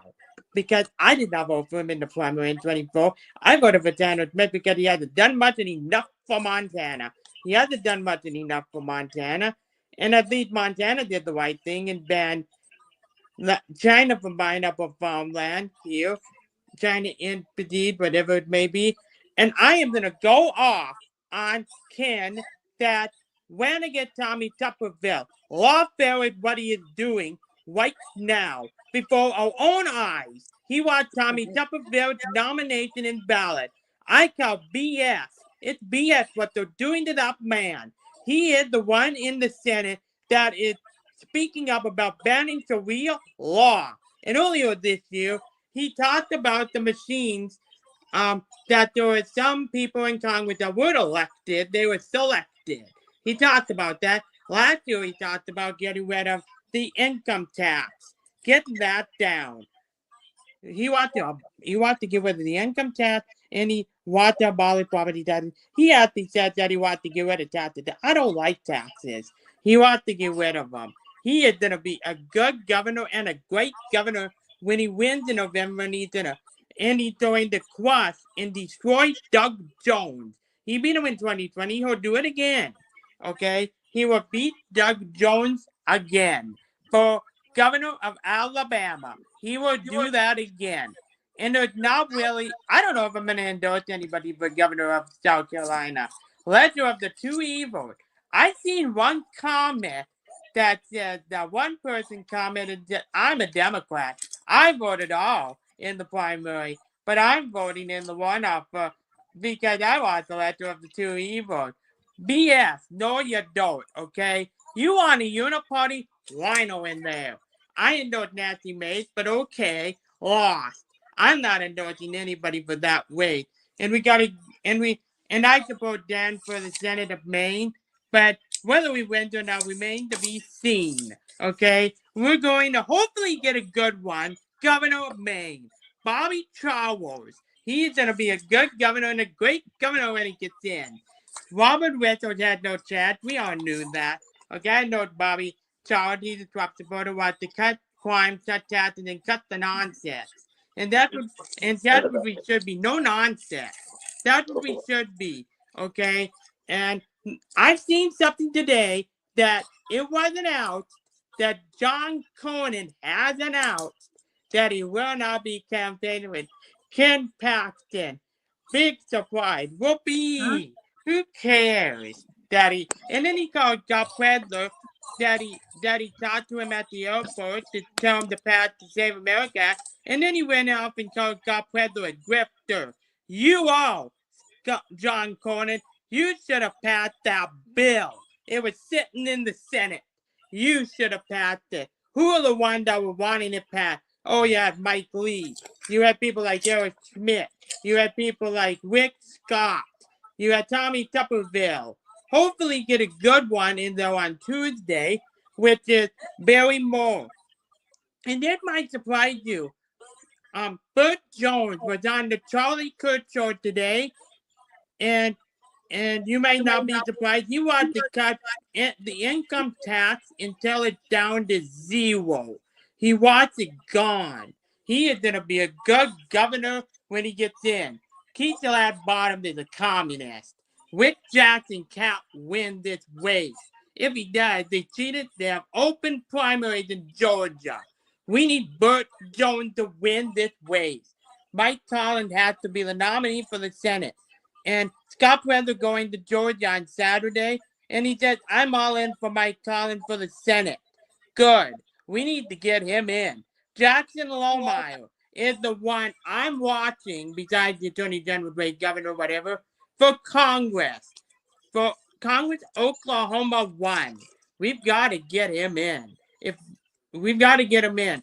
I want him to win on the first ballot on Tuesday night. I want him to crush that. The other opponents on Tuesday night, I want him to get over 50% on the first ballot. So no one-off is needed. None. Zero. I don't want a one-off needed in that race. We don't need a one-off for that. Alabama, I have endorsed Barry Moore. I'm not for Jared Hudson now because he doesn't want to get rid of the filibuster. The heck with him. We don't need him in the Senate. Barry Moore was the first one, early supporters of President Trump. He was the first one that endorsed President Trump back in 2015. We need to get him in the Senate. So we've got those races on Tuesday, and Steve Hilton not only has been suppressed in the campaign with him, but Steve Hilton has offered him a job in his administration. He's going to work with him on homelessness. So we've got that. And California's going to be a tough one anyway. And we've got some other states to worry about. Like Byron Donald, we need to get him in for governor. Jay Collins has no chance to win that way. And you all know that, okay? James Fitzpatrick took money from Islamists. So did MTG. So did Thomas Massey. Clay Fuller took no money from Islamists. Randy Fine took no money from Islamists. Okay? I'm about where, I said it earlier, I might endorse Randy Fine for re-election. He canceled his speaking event at the Florida thing, at the Florida summit, because James Fitzpatrick's gonna be there, and he's not gonna have it with them. He's just not having it. And Troy Downing, my congressman, did something Steve Bannon had wanted. Bannon had wanted all this time was Pfizer to be gone. He wanted it to expire, and Troy Downing voted no. That was a big thing. We don't need it. Bannon said we don't need it. We don't need that, okay? And then Michael, your congressman Mike Carey voted yes because he doesn't know any better. He doesn't know any better. He needs to be gone come 28. I don't know who's going to run. Maybe Joe Blythe, if he's still in that state. Maybe he could run for Congress. Who knows? But he voted. I'm about ready to endorse him too. We need to keep the House. We need to keep the Senate. And no, Bannon, we're not going to lose the Senate like you all say. No, we're not. James Talarico is going to lose. I believe that Graham Plattner is a communist during the lose.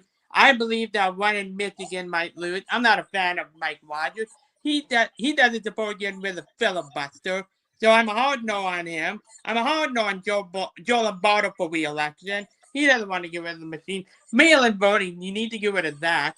But that Joe Lombardo's a hard no. And the biggest winner on Tuesday night was for Mark M. Bodie. That one that retiring, that Mark that retiring, we had a good candidate. He's going to be a great congressman, and David Flippo. He won that race. And then that Mark, he complaining about James Settlemeyer didn't win. So what? Who cares? I don't care. I know David Flippo. He's going to be a good and a great congressman when he gets in. He's going to win that race. And then James, Mark is a whiny baby is what he is. He did whining. Okay, he did whining. And then he did whining is what he is. I think Kelly Buck has an illegitimate chance to win that race. When she ran for the legislature, she flipped that seat from blue to red. When she ran for the legislature, she is gonna be a good one in there. And we found another candidate that I endorsed yesterday was Cody Whipple. He's gonna be a good one when he gets in. Need to get them in. And the biggest one that I endorsed today was Luke Murphy. He is gonna be a great congressman when he wins. And Florida has closed primaries, by the way. They have closed primaries, so we all know how that goes. They have closed primaries. If we didn't have closed primaries, Ron DeSantis would be governor. Okay, he would not win that race for governor. Okay, so we've got a good candidate in Florida too. I would for Keith Gross, and then I would for Evan Powell. Now I'm for Luke McCaffrey. Luke McCaffrey supports the Save America, supports President. He's a Trump supporter, and he supports the farmers. Good enough for me. That is good enough for me. And we have some other races that we need to be watching too. So we've got the biggest one is going to be Butch Jones on Tuesday night. President Trump had a tallow rally tonight with Butch Jones and Barry Moore of Alabama and Georgia. So that's good news right there. And we need Butch Jones to win. Let me tell you this, that Rick Jackson can't win in November. Derek Dooley can't win in November. They can't win. Trump voters would just stay home. They can't win in November. How will Rick Jackson beat Keith Bottoms in November? He can't beat him. He can't beat her because Keith Bottoms is a communist. She was the former mayor of Atlanta. She was the former mayor of Atlanta. She would destroy Georgia, and you might even lose unless we keep both the chambers in Georgia. So we need Butch Jones to win that race on Tuesday night. Jared Hudson has to lose on Tuesday night. He can't win that way. He doesn't suppose to get rid of the filibuster. If you don't have 50 votes in there, it's either you get rid of the filibuster or no bill, unless it's through reconciliation, will be passed. None will be passed unless it's through reconciliation. We need 60 votes in the Senate, which we do not have. We don't have 60 votes in the Senate. We don't have that. So you have to we have to get Goodwin in the Senate, which I have endorsed. Some, like Barry Moore, Ken Paxton. I endorse others too. I did not endorse Mike Rogers. I'm not for Mike Rogers. I hope he wins though, but I'm not for him. Do I want him to win? Yes, I do. Will I think he'll be a uniparty rhino? I do think he will be, because he doesn't want to get rid of the filibuster. I heard some bad things in 24 about him, that he was a uniparty rhino when he was in Congress. So there's that. And then another one we need to get. We have other primaries too. We've got other ones. Like they just called Steve Hilton race the other night. Should have been called before that. Why was it called then? It should have been called the week before that. It should have been called earlier. At least he won, though. I would for him, though. And we have some other ways to keep an eye on as well, too. The biggest one is going to be in the state of South Dakota, where I know, Dusty Johnson blamed his loss on social media influencers. That's what he said. That's what the Kevin Cooley Project said, that he blamed it on them, that he blamed it on that. So Toby Thornton, he needs to win that race at the end of July. He needs to win. Okay? And we have some other good candidates running. I might be endorsing more incumbent. We will have to wait and see. But I'm gonna be endorsing more. I tried to do research on Michigan 10 for Congress, Michigan 10, if I can find anything. I'm having a hard time with Michigan 10. I can't find anything there. But I'm being really careful on who I endorse. I'm about ready to just endorse Randy Fine for Congress. Florida 6. If Anthony Sabatini to get them, then he must be good running Congress then. Anthony Sabatini is against him, so he must be alright for me to endorse him. Anthony Sabatini, Laura Loomer still has yet to announce for Congress, Florida 11. I don't know what her holdup is. Anthony Sabatini can be in office. Yeah, I support mass deportation, but don't be another Thomas Massey. Would you please not be another Thomas Massey in there? I'm tired of the Thomas Masseys, the MTGs, the other ones. Who else? And oh yeah, if you didn't watch President Trump in the Oval Office today, he called Mitch McConnell out. Called him a bad guy. And that's what he is. He called him out. He called out Susan Collins too. He actually called Graham Plattner yesterday a thug. Because he is. Okay? He's not afraid to call him out. And then he also called Lisa Murkowski out too. So we need to get rid of her in 2028. I don't know what the people in our country is waiting for. We got less than 4 or 5 months to get the repeal rate choice voting in the state of Alaska to get rid of Lisa Murkowski in 2028. And you can't wait really that long. You can't really wait that long to get rid of her. You know, and like Dan, the same that happened with Mike Lindell. They didn't give him they don't want him in office.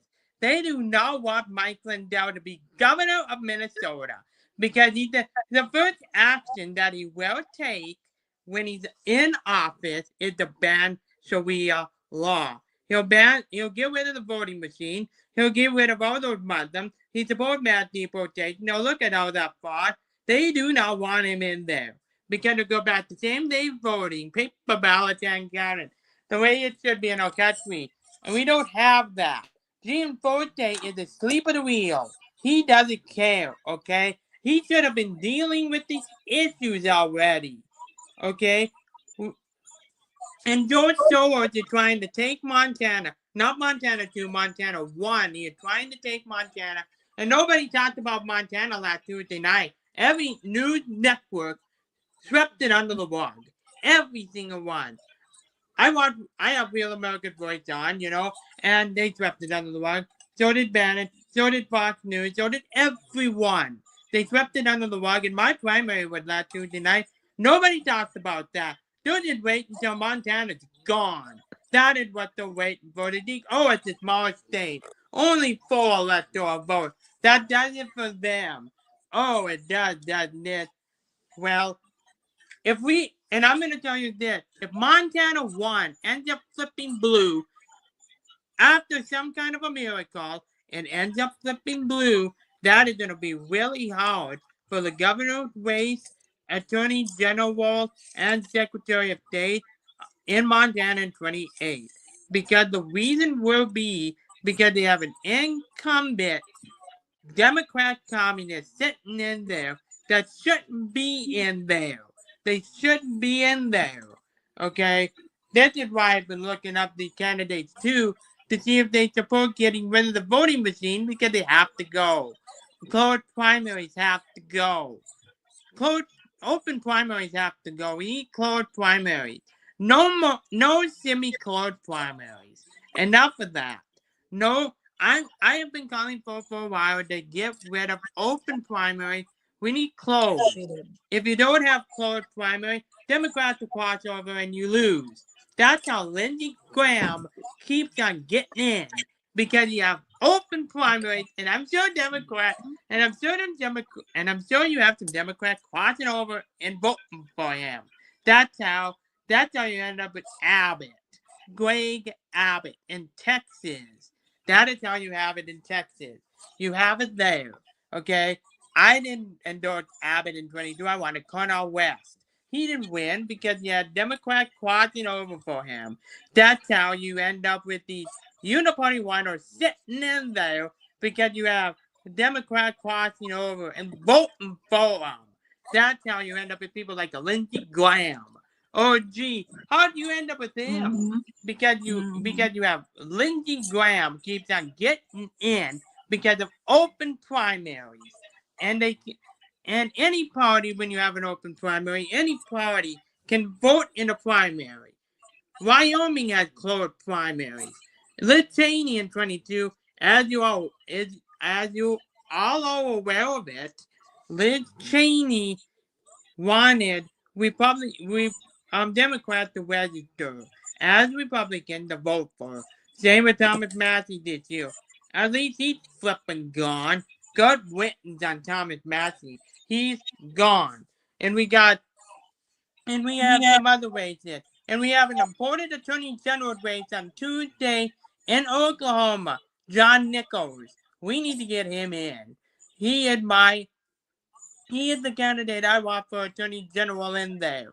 And we got some other one. Another one that's going to be really important is the one out of the Oklahoma Freedom Caucus.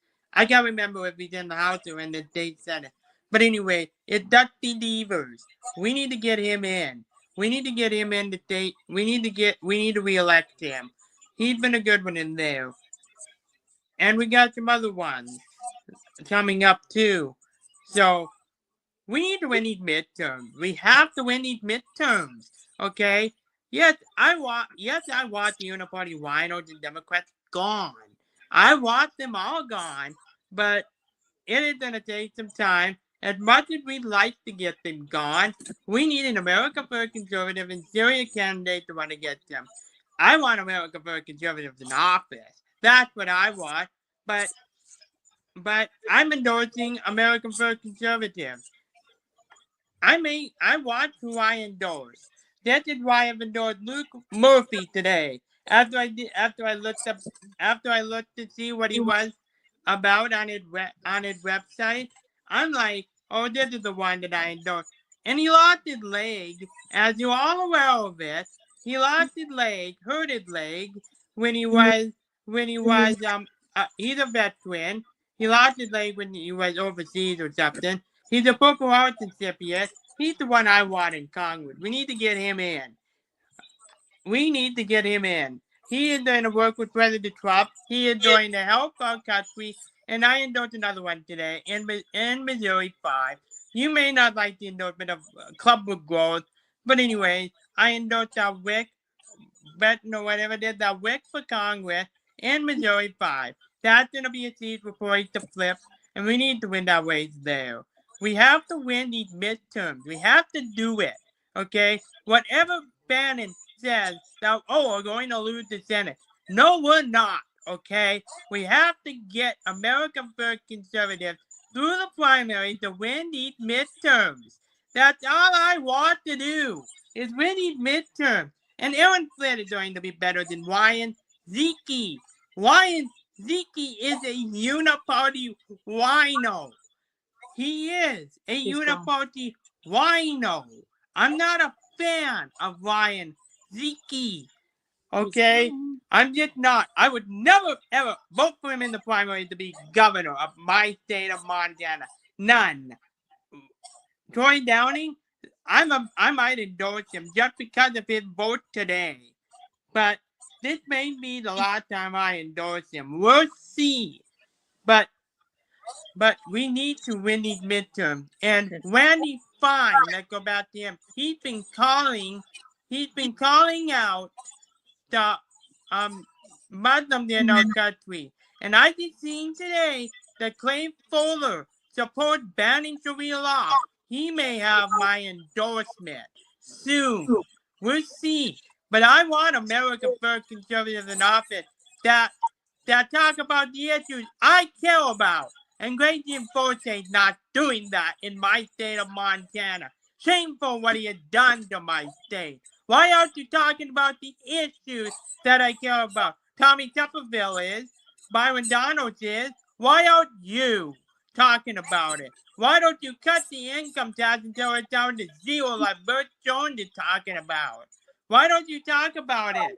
Mighty Wine in Ohio is not talking about it. He's going to be termed out. But Vivek Ramaswamy better do that when he gets in. Or he's going to be gone. He's going to be gone in 2030.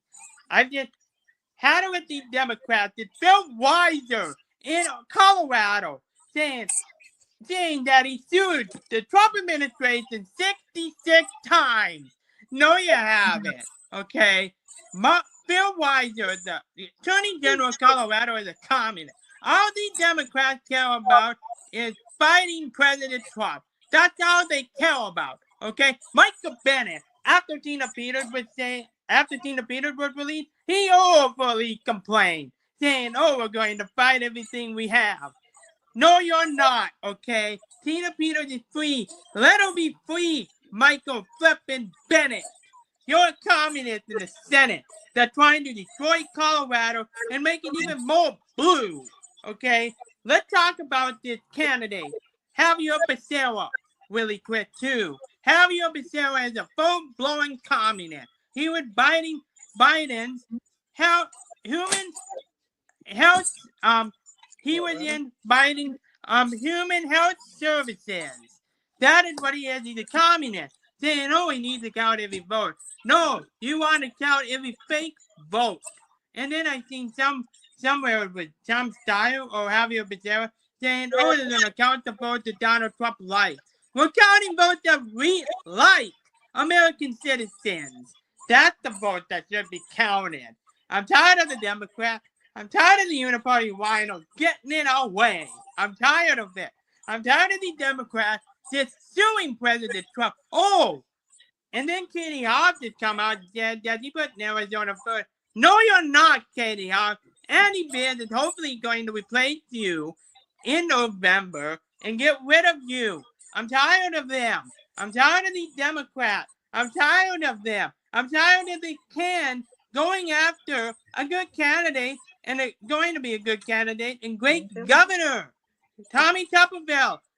Other than have a hearing, other than have some hearing for Tommy Tupperville's nomination to be invalid. No, Tommy Tupperville won this primary for governor of Alabama. I'm tired of all these Democrats getting in our way and all these never-Trumpers getting in our way. No, they're not, okay? I'm just tired of them. I would never vote Democrat, okay? A lot of my candidates that I endorse, that I vote for in Montana, wins. They lose some and I win some, okay? But everyone that I voted for in the primary wins, okay? Everyone that I voted for won, okay? And I will not have it anymore, okay? And Kurt Army needs to defeat the Democrats in November here in Montana. Nobody's talking about Montana. Nobody cares about Montana. Oh, it's a small state. Only 4 electoral votes. Who cares? Who cares? Hopefully he's better than Steve Flippin' Daines that's in the Senate. A McConnell puppet. That's what he is. Okay? And we are going to turf out John Thune in 28. We have to do it. And Scott President will be alongside with us. He will go to South Dakota and turf him out in 28. And we have work to do. Colorado may be a blue state, but we're going to be going after these candidates. You think Maine is a blue state? No, it's not, really, because you have the ranked choice voting in the primary. That Bobby Schauer should have been a nominee already, but you have to get over 50% to be the nominee in Maine. And Bobby Schauer just said when he gets in there that he's going to get rid of ranked choice voting when he gets in. He is opposed to ranked choice voting. And that's another thing that Steve Helton should do, is go all over California and get rid of ranked choice voting. We don't need that in our elections. We don't need that. I think Michelle Sturvey is dead wrong. We need to get rid of ranked choice voting. And I would send it over back to you. Outstanding. There it is. Jason doing what he does. Thank you, brother. I don't interrupt the rant. He just goes. So that's my reset time. I just kind of, that's like my meditation moment. I just kind of stop and I just listen and I let Jason do his thing and I center myself. Anyway, all right, everybody, it's time for a couple of closing words from everybody who's not Jason, because I love you, Jason, but you're done. So let's go around to where we started. Joe, closing comments, sir. Closing comment is very simple. It is time to stop being fearful. We have been drilled in our heads that we have to keep the Republican majority, and the only way you're going to keep the Republican majority is to re-vote in Susan Collins, re-vote in this person, re-vote in that person. What has the Republican majority meant in this country the past couple of years? Absolutely zero. It makes no difference at all. No, the time for doing that is over. People get fearful, but we are not fearful. All of us on our team, we are not afraid to endorse an America First candidate against one of President Trump's endorsements for a uniparty rhino. We're not afraid to support our write-in candidates against the candidates that always get reelected over and over and over again and keep lying over and over again. As far as the Save America Act goes, John Thune has that thing so buried deep that even God can't find it. So don't look for the Save America Act. I'm sorry to say it, but we're not going to see it this election cycle. It's just not going to materialize. So we have to do all of this work ourselves. And we are not fearful in the least because we care about policy. We care about America first. And we're going to do everything we have to fight for the right people. No matter how unpopular they may be, I'm not worried about how popular they can get. I'm concerned about what they stand for. And we're going to make sure that their names get out there. And that's why we work so hard doing what we do. And nobody's paying us to do this work. We don't want the money. We have a rule here. No money allowed. Don't send us donations. We don't have any PACs set up. We're not paid by any candidate to endorse them. Nothing. Nada.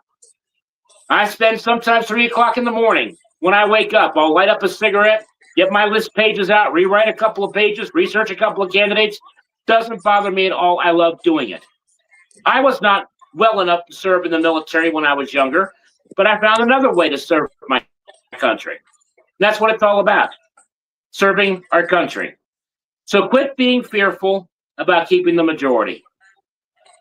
You feel you need to vote for a write-in candidate, then write that candidate in. We have to say, hey, They're supposed to work for us. We're not supposed to work for them. Well, we got to act like they work for us. We write in the people we know who are going to work for us and screw the ones that say, well, you have to vote for me to keep the majority. The majority is not worth anything, and we have to vote you scums in again. And we're just not going to do it. So write in change, write in Dance Mariglio, turn it to the next person. Amen. Love you, bro. Starlene, you are the final word. Well, one, everybody get out and vote. And I am so sick of hearing all these people, well, we got to keep majority. Well, has anybody learned anything in the last 16 months? Have these people, I can't think of one thing that really offhand that they did for the American people. They talk about the big, beautiful bill, but there was so much pork in it, you could have squeezed out the fat. Yeah. I would tell everybody, go research your candidates. There is other choices. Do not listen to these rhino rats or these Democrats, and we've got to replace. There's no choice, folks. If we go in with these same ones that we've got right now, I promise you it's going to be the same thing in 2 years, and the Democrats are going to find some sleazy way to take over the country. You're going to have to fight fire, and you're going to have to fight back. That means you've got to get involved, and you got to go vote. I'll end it with that. Beautifully stated. MAGA Alliance for Trump. I love you all, and I thank you all, and also for putting up with my little impassionate speech there and dealing with the technical difficulties that I didn't have this time. It wasn't me. It was StreamYard's fault. But I love you all. As always, thank you for all that you do. And, Jason, you just get ready for next week. You're already ready to go. He's probably got his whole monologue done for next week already. He's probably working on like 2 weeks from now. He's just like ready to attack. But I love you guys, and God bless you all. And as always, I will see you next week. I'll see you. I'm sure you'll be in the room on Sunday night during the Rage of Aquarius, and I love you all. So thank you. Good night. God bless. And I really appreciate the support. And everybody, support them on Getter. Links in the description. And keep doing God's work. I love you guys. Love you too, man. We're going to keep pushing you out there. We're going to keep pushing you out there. Amen. Thank you, everybody. And there they go, ladies and gentlemen. That was one of my favorite segments of the week, always. The MAGA Alliance for Trump. Again, we were going to do it as a, every now and again thing, and it's just a weekly occurrence because the people like it and they want it, and I love it. So thank you for what they do. And I did not ask them to do such glowing endorsements of me either. So there. But I do appreciate it. And they get it because they've been with me through the whole journey. So, they've seen it all play out in real time. With that, it's time for a quick video. And then I'm going to come back and you can see the background changed. It's magic. I kind of stuck to the time. I should have done it a little bit earlier, but it's okay. A little bit later. Excuse me. I did it a little bit too early. But hey, it is what it is. All right. So this is POLITI-SHOCK. You're listening to the Voice of People U.S.A. Radio and Television Network at VOPUSARadio.com. Quick video with one of my favorites. And we'll come back with Josh Bernstein for POLITI-SHOCK's Hour of Rage, coming to you live all over the world. Remember, download VOPUSA on Roku, Android, Fire, and Apple TV. The apps, Apple, Android, you know what to do. Check it out. We'll be back momentarily. CDC's greatest hits. Hey, now available with proof of vaccination. You've been fast and strong. You'll get all-time classics like I got the jam. It's been too long. I'm glad to be fast. Yes, I got the juice. I took two. Tell me, Dr. Fauci, what you want me to do, because I'm fast. Enter to win a signed copy of the album by Brian Johnson & Johnson. I took a fast vaccine during quarantine. It was the worst damn shakes I have ever seen. Legendary hits like Quarantine for just 2 weeks. Stay away from me for just 6 feet. CDC will tell you lies. CDC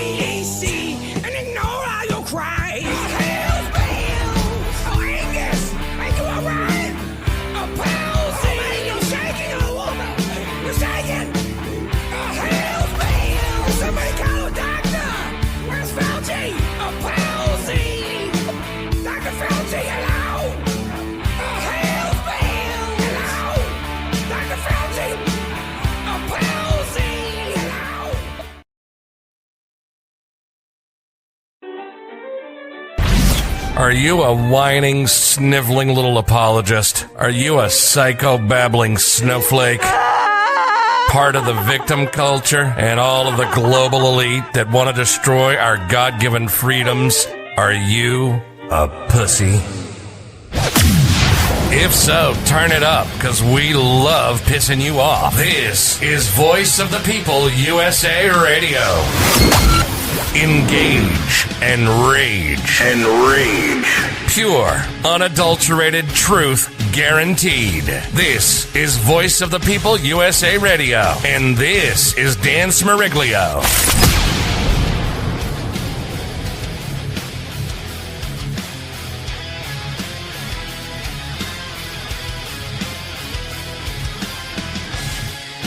Hey, everybody.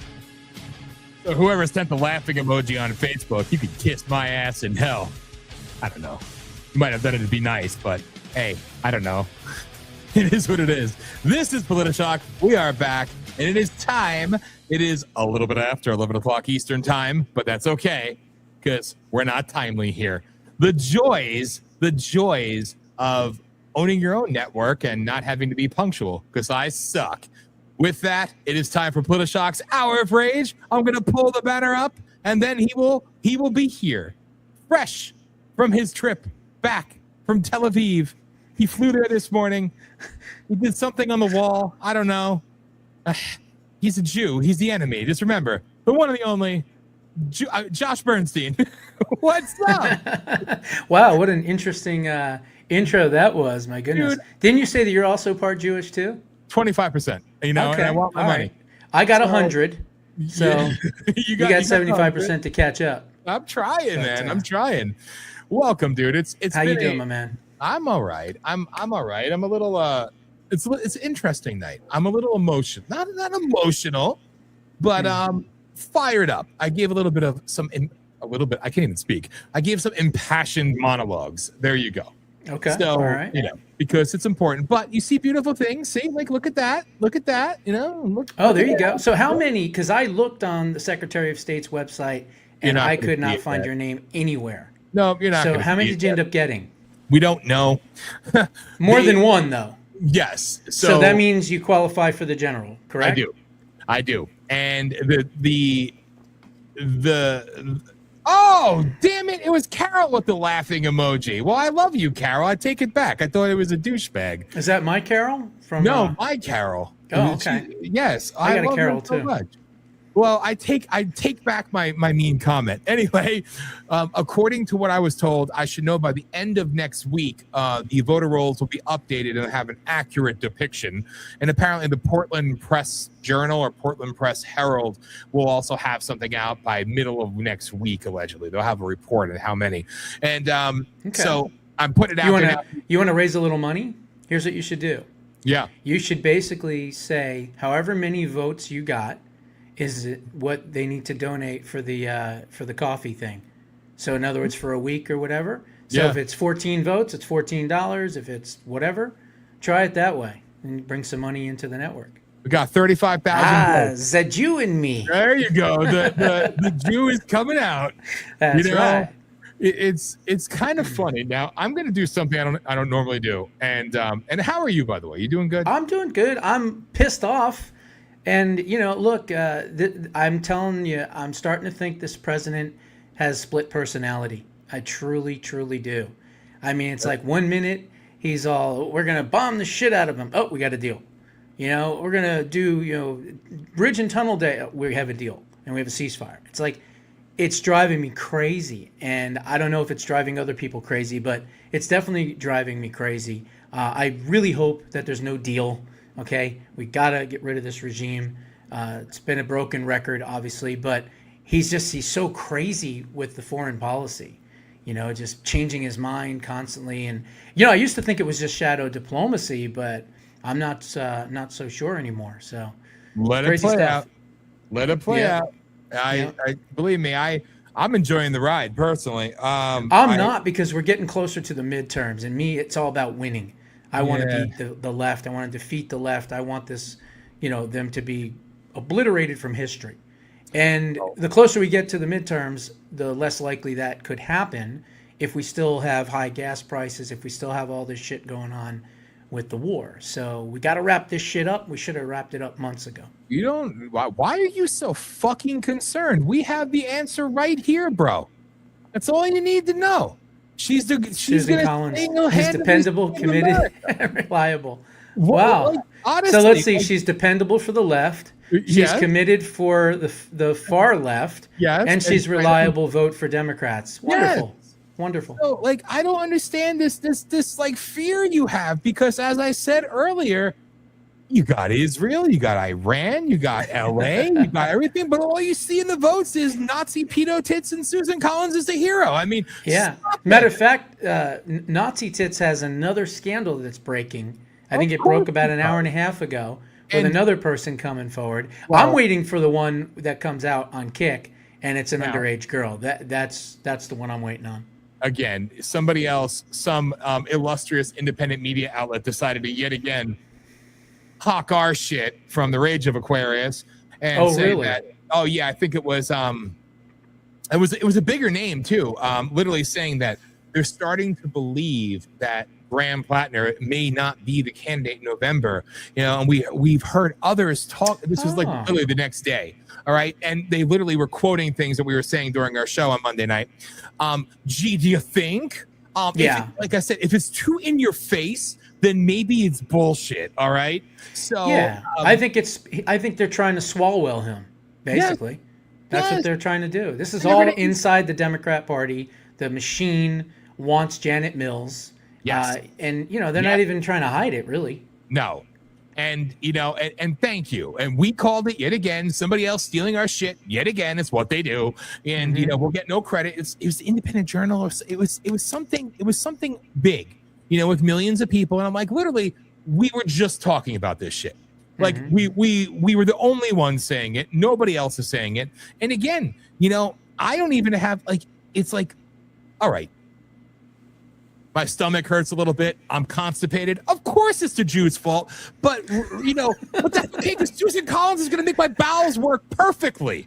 You know, it's like I don't have to worry. You know what I'm saying? Because and I put out a post earlier. I tagged you in it, a comment, a response. Lots of typos. I typed too fast. But, you know, again, I saw this and I literally shared it. I said, I can't stop fucking laughing. Like, I literally know none of those people except for the one... obviously Collins. I don't know any of the others. Well, you got superhero Bobby Charles there on the right. He's Mr. I'm a real man. I'm a lumberjack in Portland. Again, he should have shot his fucking ad in maybe the Maine woods or something, or the Allagash. But no. He's the guy who worked for the intelligence agencies in the Bush administration. He's one of them deep state fuckers, but he's acting like he's Mr. America first. And then that guy in the blue shirt, I don't know who the fuck he is. And then the demon witch herself, and then former Governor LePage, you know, is that the guy who Trump endorsed for the House? Yes. The blue shirt and the red vest guy. I mean, what the fuck are you gonna do? It's the best you got, right? But again, I mean, here's the thing. You know, whatever's going on with Maine is whatever's going on with Maine. I'm really concerned with literally the worst pick I think he has ever done for term 1 or term 2. Okay, the worst pick possible is this Jay Clayton for the DNI. I mean, quite frankly, what was Norm Eisen and Mark Elias not available? Because honestly, I don't see how this guy would do any better than even one of them. He is a absolute deep state criminal. He covered up the Epstein files with Pam Bondi. He's also close with the Chinese. He was doing work with Alibaba, which is a huge Chinese commerce company.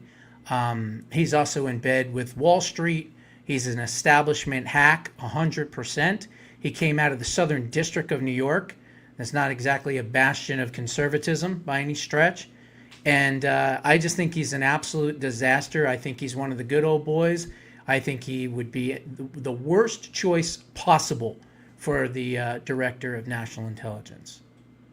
And I think the director of national, the ODNI should go away. I am, honest to God, I don't know, Put Bill Pulte in there for 210 days, right? Or 7 months, whichever one comes first. Let him do the dirty work. Let him fire everybody that everyone's afraid to fire. Get rid of them all. Start prosecuting people.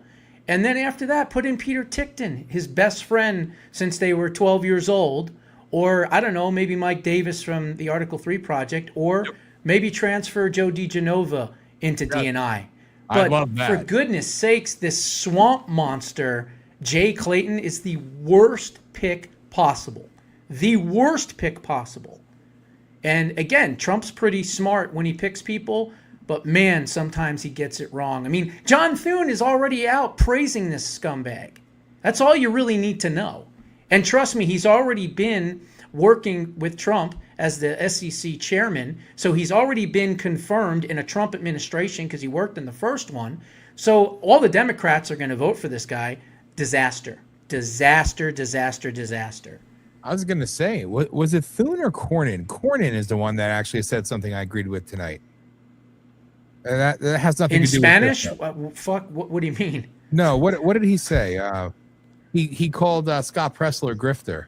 I thought that was hilarious. I agree. But I still thought that was actually funny. I'm like, wow, this douchebag actually. Cornyn is crying to the New York Slimes right now. Yeah, I know. I mean, it's an interesting world. Everything's kind of upside down in the moment. It is. It's topsy-turvy. And you're absolutely right. I'm about to play you a video. Okay. And I'm not going to play the whole 6 minutes. But it is something you would never, ever, ever see me play. And believe me, I hate him. I still shit out things bigger than him. And I just loathe this disgusting, vile piece of shit. But it's a perfect embodiment of where we're at right now. So I figure... I hope this isn't Fuentes. It is! Oh. How'd you know? I'd rather have a fucking hemorrhoid burst right now than watch 2 seconds of that fucking I hate him. Nazi piece of shit. I hate him with a passion. I can maybe handle 30 seconds of him. Let's give it a go. I can't stand it, but it was a perfect embodiment of the fucked upness of everything else. But again, we don't have to worry. Here we go.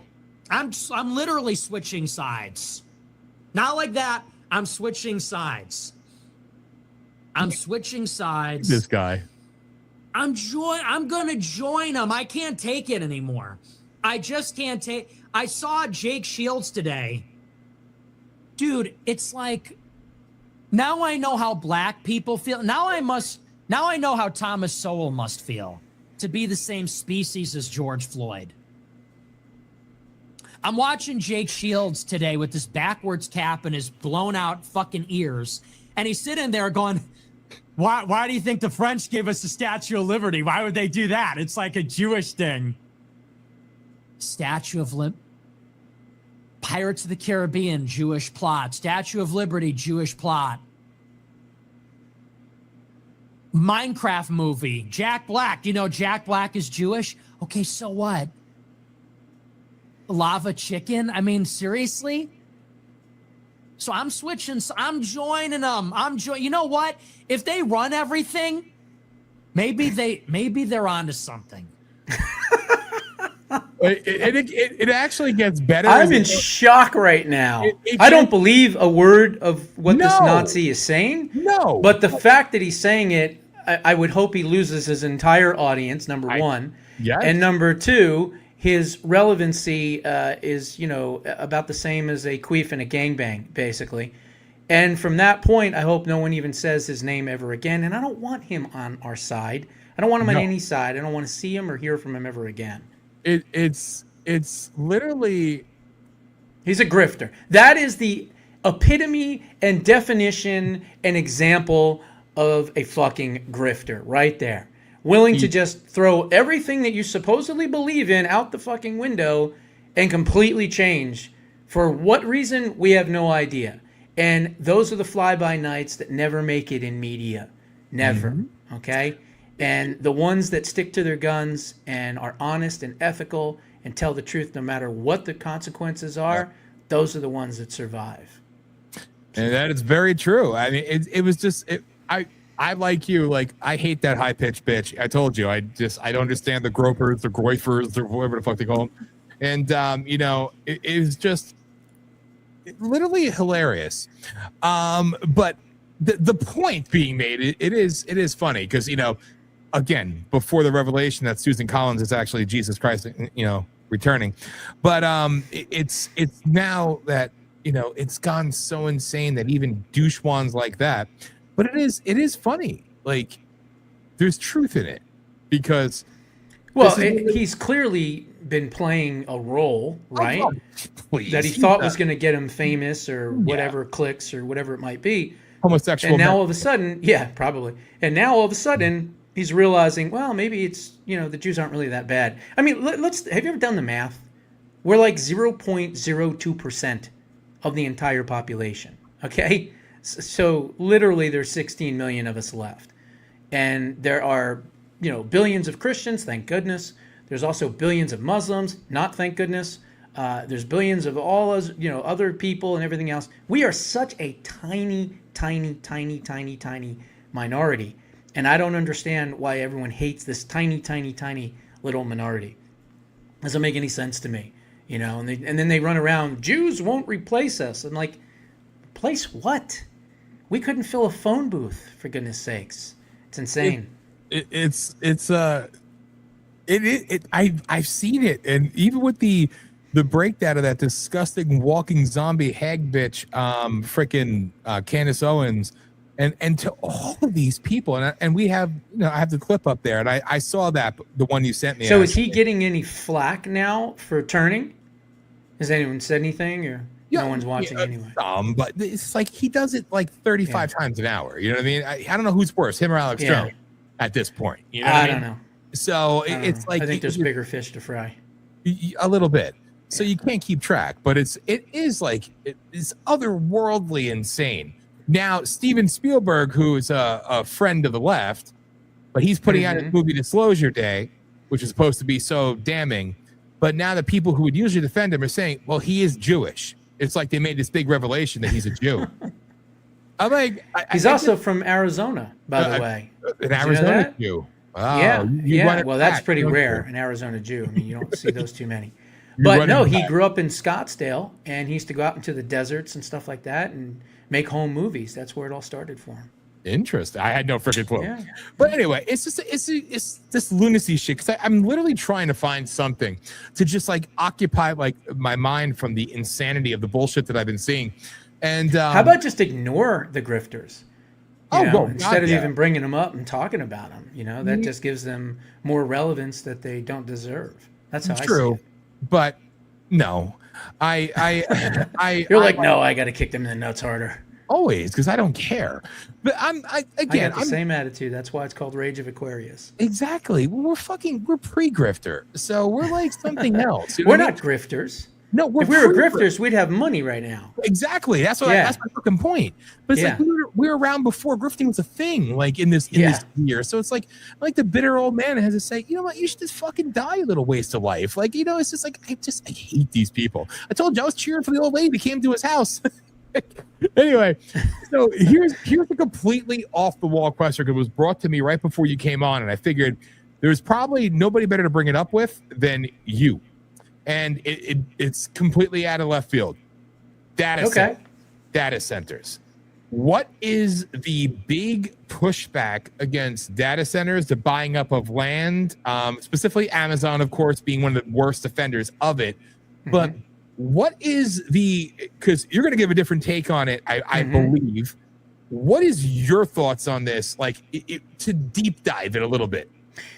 Okay, if we're going to go deep, then I would say to normalize the artificial intelligence world that they want us all to be living in.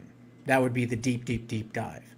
If you're looking at the surface, which is what most people are looking at, then I would say energy, because it's sucking the energy out of so many towns, municipalities, communities, everywhere. That's why people are fighting them, because they are literally making everyone's electric bills higher. Now, I know that President Trump and the administration tried to basically tell these companies that are building these things, you get your own power source, you pay for your own electricity, and don't put it on the taxpayers. Well, that unfortunately is still happening. And I think that's why a lot of people are against them. And quite frankly, who's running them? Who's operating them? Is it all American companies? Well, that would be good. But is it also Chinese data centers or other countries? Hopefully not. Hopefully there's some type of law against that or a block on that. But then again, there's Chinese people that have owned businesses and farms and all that stuff too. So maybe there isn't, you know. So I'm against them. I don't think we should be building them, because the more data centers you build, the more technology will advance, the more AI will get worse, the more intrusive it will be. And, you know, that's our future. It's not going to be a bright future when AI is running everything. And I think there needs to be some major safeguards put in. And I appreciate that, because from the white paper sides of things, I mean, literally, it's a way of, instead of using satellite, your laptops and everything, it's just so conspiratorial until it's not, you know, to spy on people. This is another way of coming into relatively small towns, small areas, putting in these, oh, it's going to create jobs, it's going to create this. No, what they're doing is they're literally mining, go figure, for data. This is their way to really get into the veins, if you will, of small town America, control it, dominate it. And how do you control it? You control it economically. Now, yes, you're sucking up everything that's going on in the household surrounding and everything else. You have the info anyway, but now you're getting really intricate. But now you're literally affecting the day-to-day lives, like, you know, the cost of living, the just what have you. It's not creating the jobs they're saying it's creating. A lot of these people are actually brought in to work at these data centers. They're not from the local towns and localities around them. Nobody wants to talk about that. And look at the areas that they're actually selecting to put them. These aren't, you know, we have industrial parks next to big cities. They're not going there. They're going to areas where they're knocking down acres and acres of trees and doing all this other crap, and they're going in the most intrusive places that you could ever possibly imagine. Now, this actually goes back to the original guidebook, the plan, the rollout, going all the way back to the DARPA days, where one of the end results of the DARPA program, when it came to technological interference, as it was called, data mining, was the rollout of dome-like structures or warehouse structures that'll be intricately placed in cities and towns across America to, quote, I'm quoting, I got to get these damn things and show them on the screen. That's where post-production would be a wonderful thing. But literally to, I lost a train of thought there. Oh, that's right. So literally to quote them, understand, control, conquer, remember that word, and infiltrate the way of life in rural and suburban America to span worldwide. They're going to use this as their launching ground, if you will, for it's beyond 15-minute city. It's Agenda 2030, it's Agenda 2050. These two things, these are not just made-up conspiracies. These are real actualities. These are real things from WEF on. They literally said conquer. And remember when these DARPA papers were written, we're talking, what, 39, 41 years ago, somewhere in that range at this point? Yeah. Conquer. They're looking to conquer civilians. Well, there's also the fact that rural America and typically suburban America vote more conservative, right? There's more Republicans out in the middle of nowhere than there are liberals, obviously, and they flock to the big cities and the urban epicenters. So putting them out in the middle of nowhere, maybe that's a way to, I don't know, give them cancer. Yes. Perhaps, right? Yeah. I'm sure with all the generation and all the fusion, all the stuff that's going on in these AI data centers and all the things that they're using there, the electricity, if you're close by, maybe it could be a situation where you get sick. So who knows? Maybe it's a population control in a way, and in a sense, as I said earlier, the key for AI is to wipe out population and create AI instead, right? That's what these sick bastards want. So if you put data centers that possibly could cause cancer all around the country into the areas that vote Republican, well, hey, you know what? Stranger things have happened. So again, my opinion on them is they're terrible because they're leading us into a pretty dark area. Yes, and I've actually done a lot of research on this, and I had planned on doing something about this one on a particular episode, which is kind of funny. But so Carol bringing up this question was perfect. I figured, why not just throw it at you, you know? But looking back the past 10 years since the rollout of data centers, the cancer rates have been astronomically higher in every single area that these individual buildings have been placed than the previous years. That is not a coincidence. It is very deliberate. You often, Brockovich is on this right now. Remember her? Yeah. So she's on it, trying to go after these data centers. Look, I mean, technology is great, but at what expense? Yes. You know, where do we stop? You know, that's the problem with the age of AI. It's let's get to the next, you know, the next phase faster and faster and faster, and then forget that. Let the AI do it themselves. So now AI can do coding, and it used to take 2-3 weeks to do one line of code. Now it's 15 seconds. Yeah. So again, it's not just job elimination, but it's our quality of life that's, I think, at risk. You know, as this stuff advances, so rapidly. It's pretty crazy. I interviewed a guy who's been on the War Room a bunch of times. His name was Joe Allen. Really interesting dude. He wrote a book called Dark Eon, and it talks about the coming ages of like transhumanism, right? Mm-hmm. Which is obviously machines and humans together, morph together, and they call them transhumanism, right? And that's what his book is all about. And I started thinking, the trans testicle movement, okay, where you're pretending to be the opposite sex and, you're denying your biological sex and all this weird shit. Mm-hmm. Then you do all these crazy surgeries to fix yourself and change yourself into some kind of Frankenstein freak. And is that a prelude to the transhumanism movement? So in other words, are the people that are pushing the trans ideology also somehow pushing this transhumanism? Yes. And is there a connection? I believe there is a connection. Yes. Because it doesn't make sense. It fights biological reality. And quite frankly, it's destroying generations of children. And if your goal from a global perspective is to get rid of humans as quickly as humanly possible and replace them with robotics and transhumanoids, well, it's not that far of a leap after all.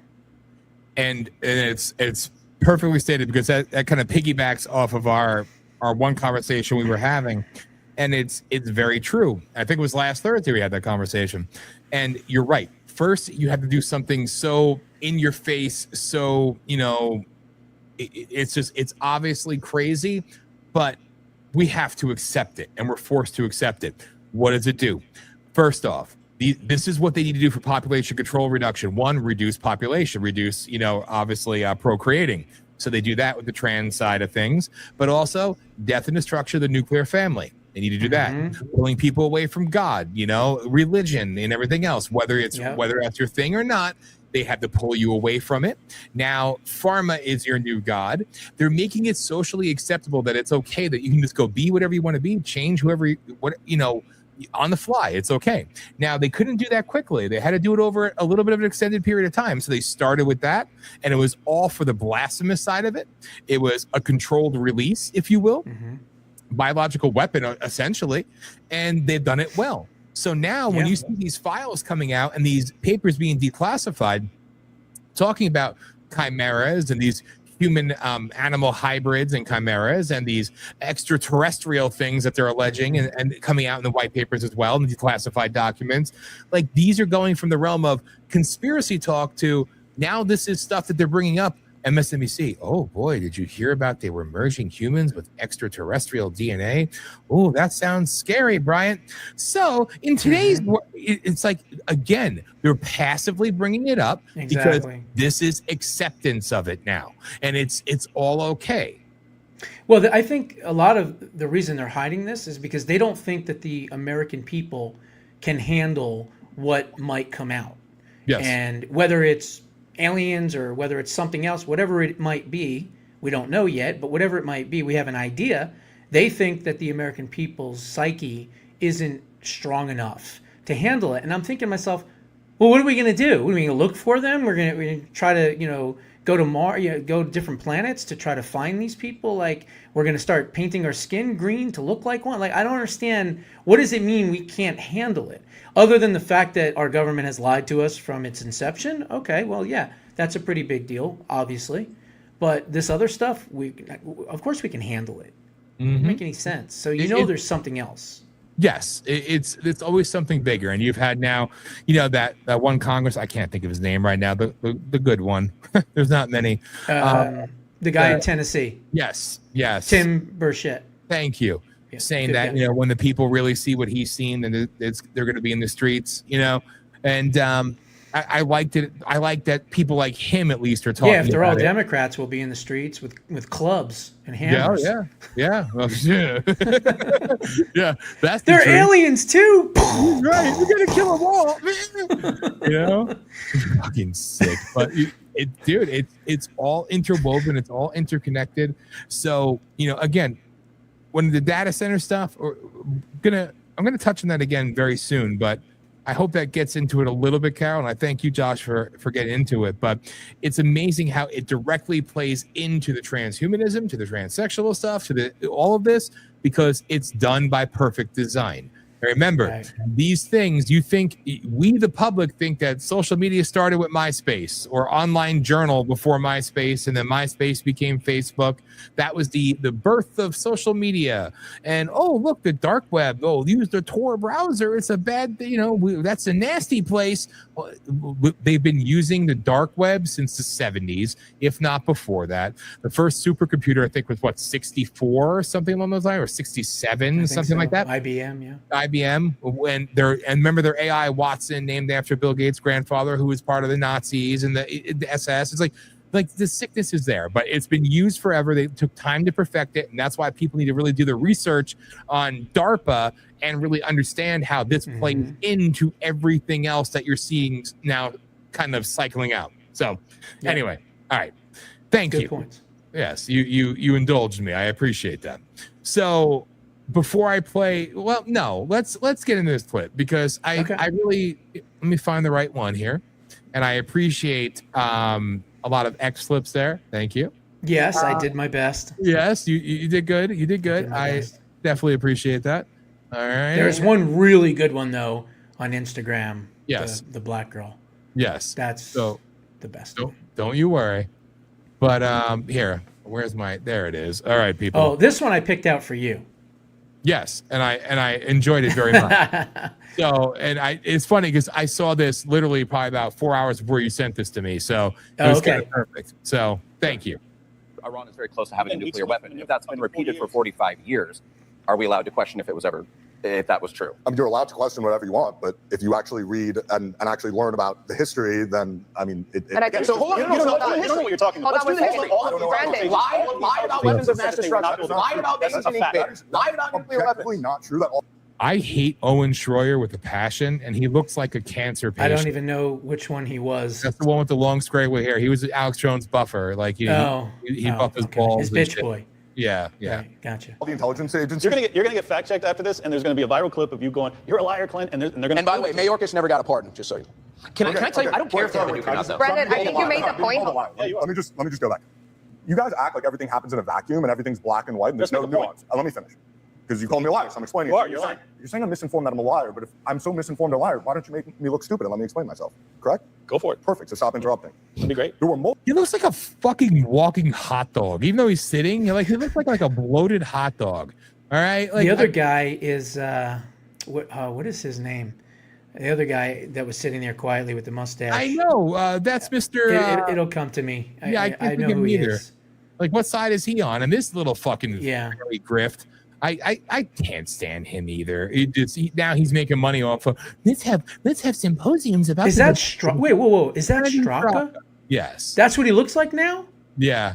Holy shit! He's been on my show twice. I didn't even recognize him. Although I guess the hashtag walkaway should have been something to trigger me off there. But easily forgettable. I didn't even know it was him. I know.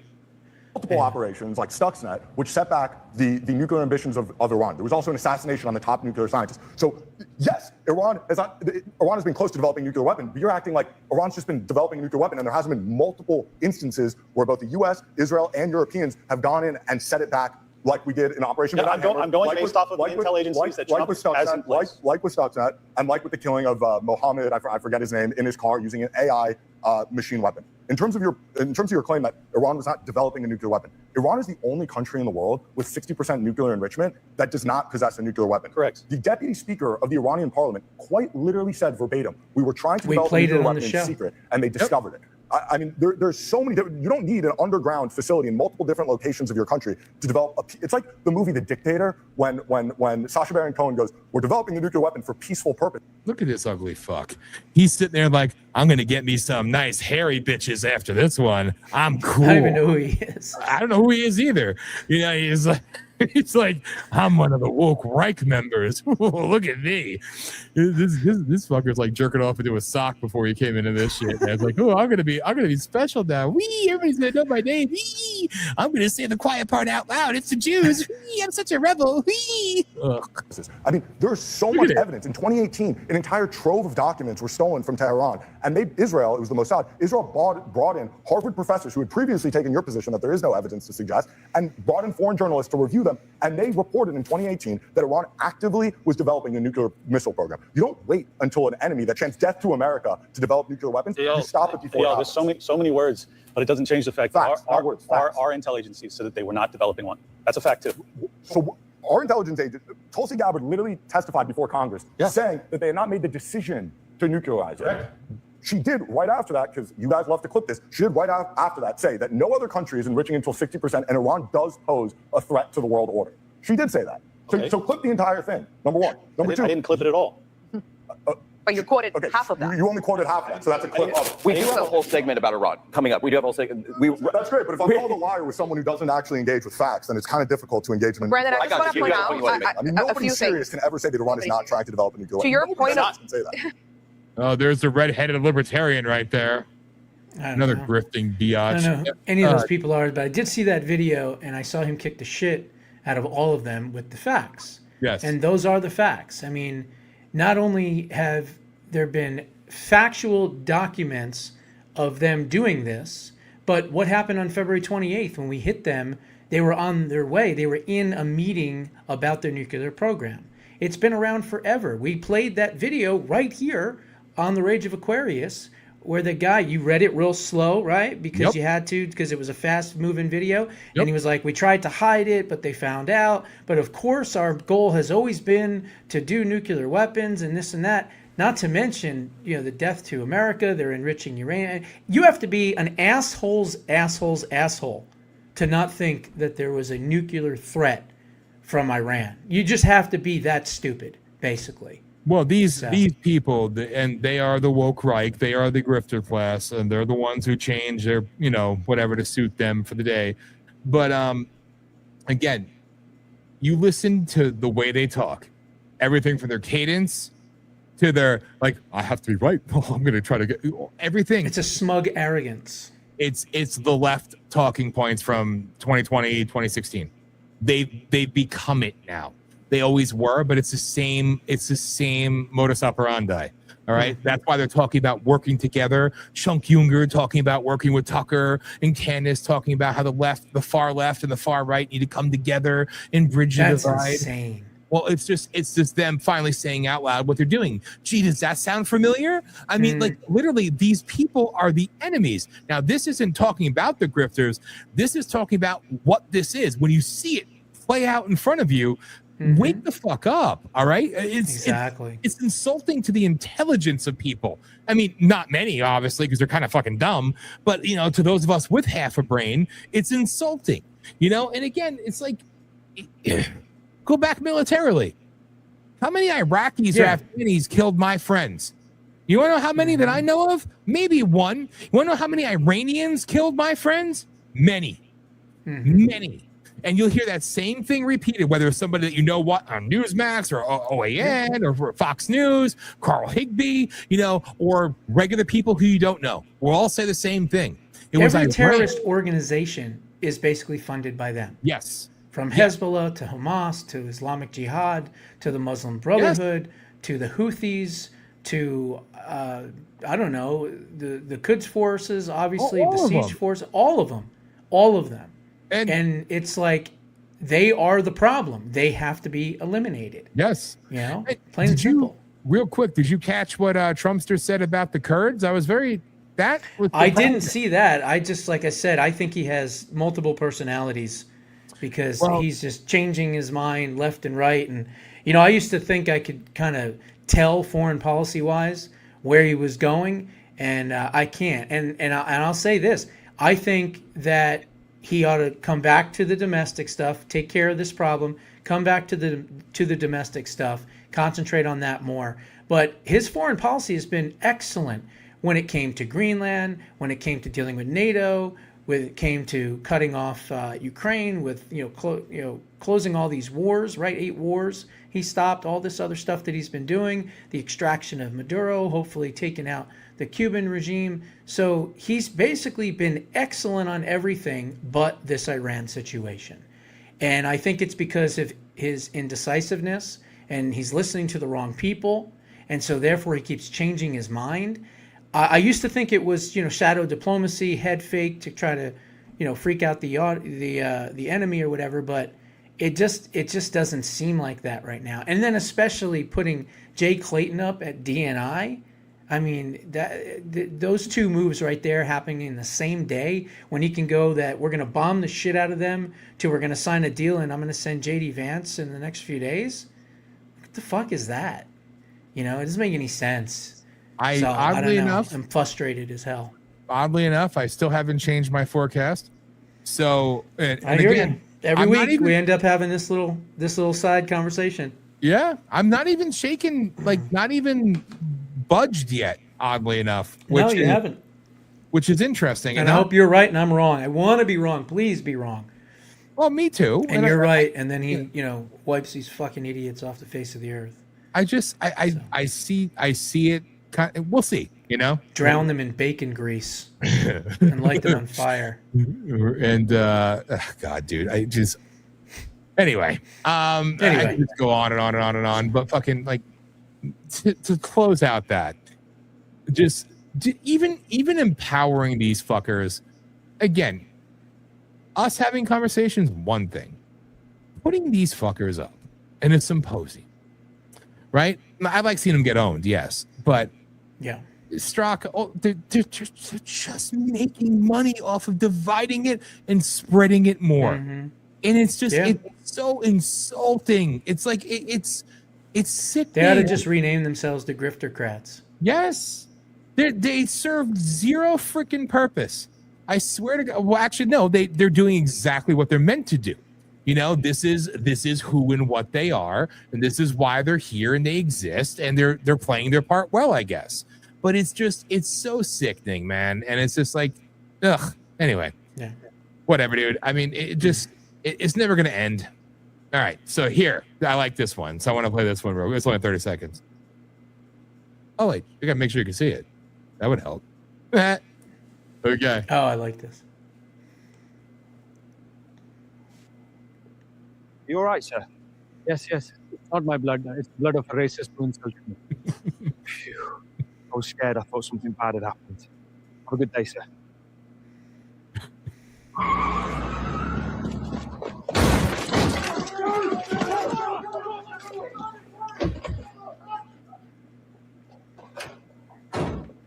You're under arrest for daring to criticize immigration on internet. I love it. So I true. wish it wasn't. I wish it wouldn't be funny if it wasn't so damn true. That's the sad part. I saw that and I was like, this one's a keeper for sure. No, dude, it's perfect. I mean, it's sad that it's perfect because it's very emblematic of what's really going on. But it's it's sick.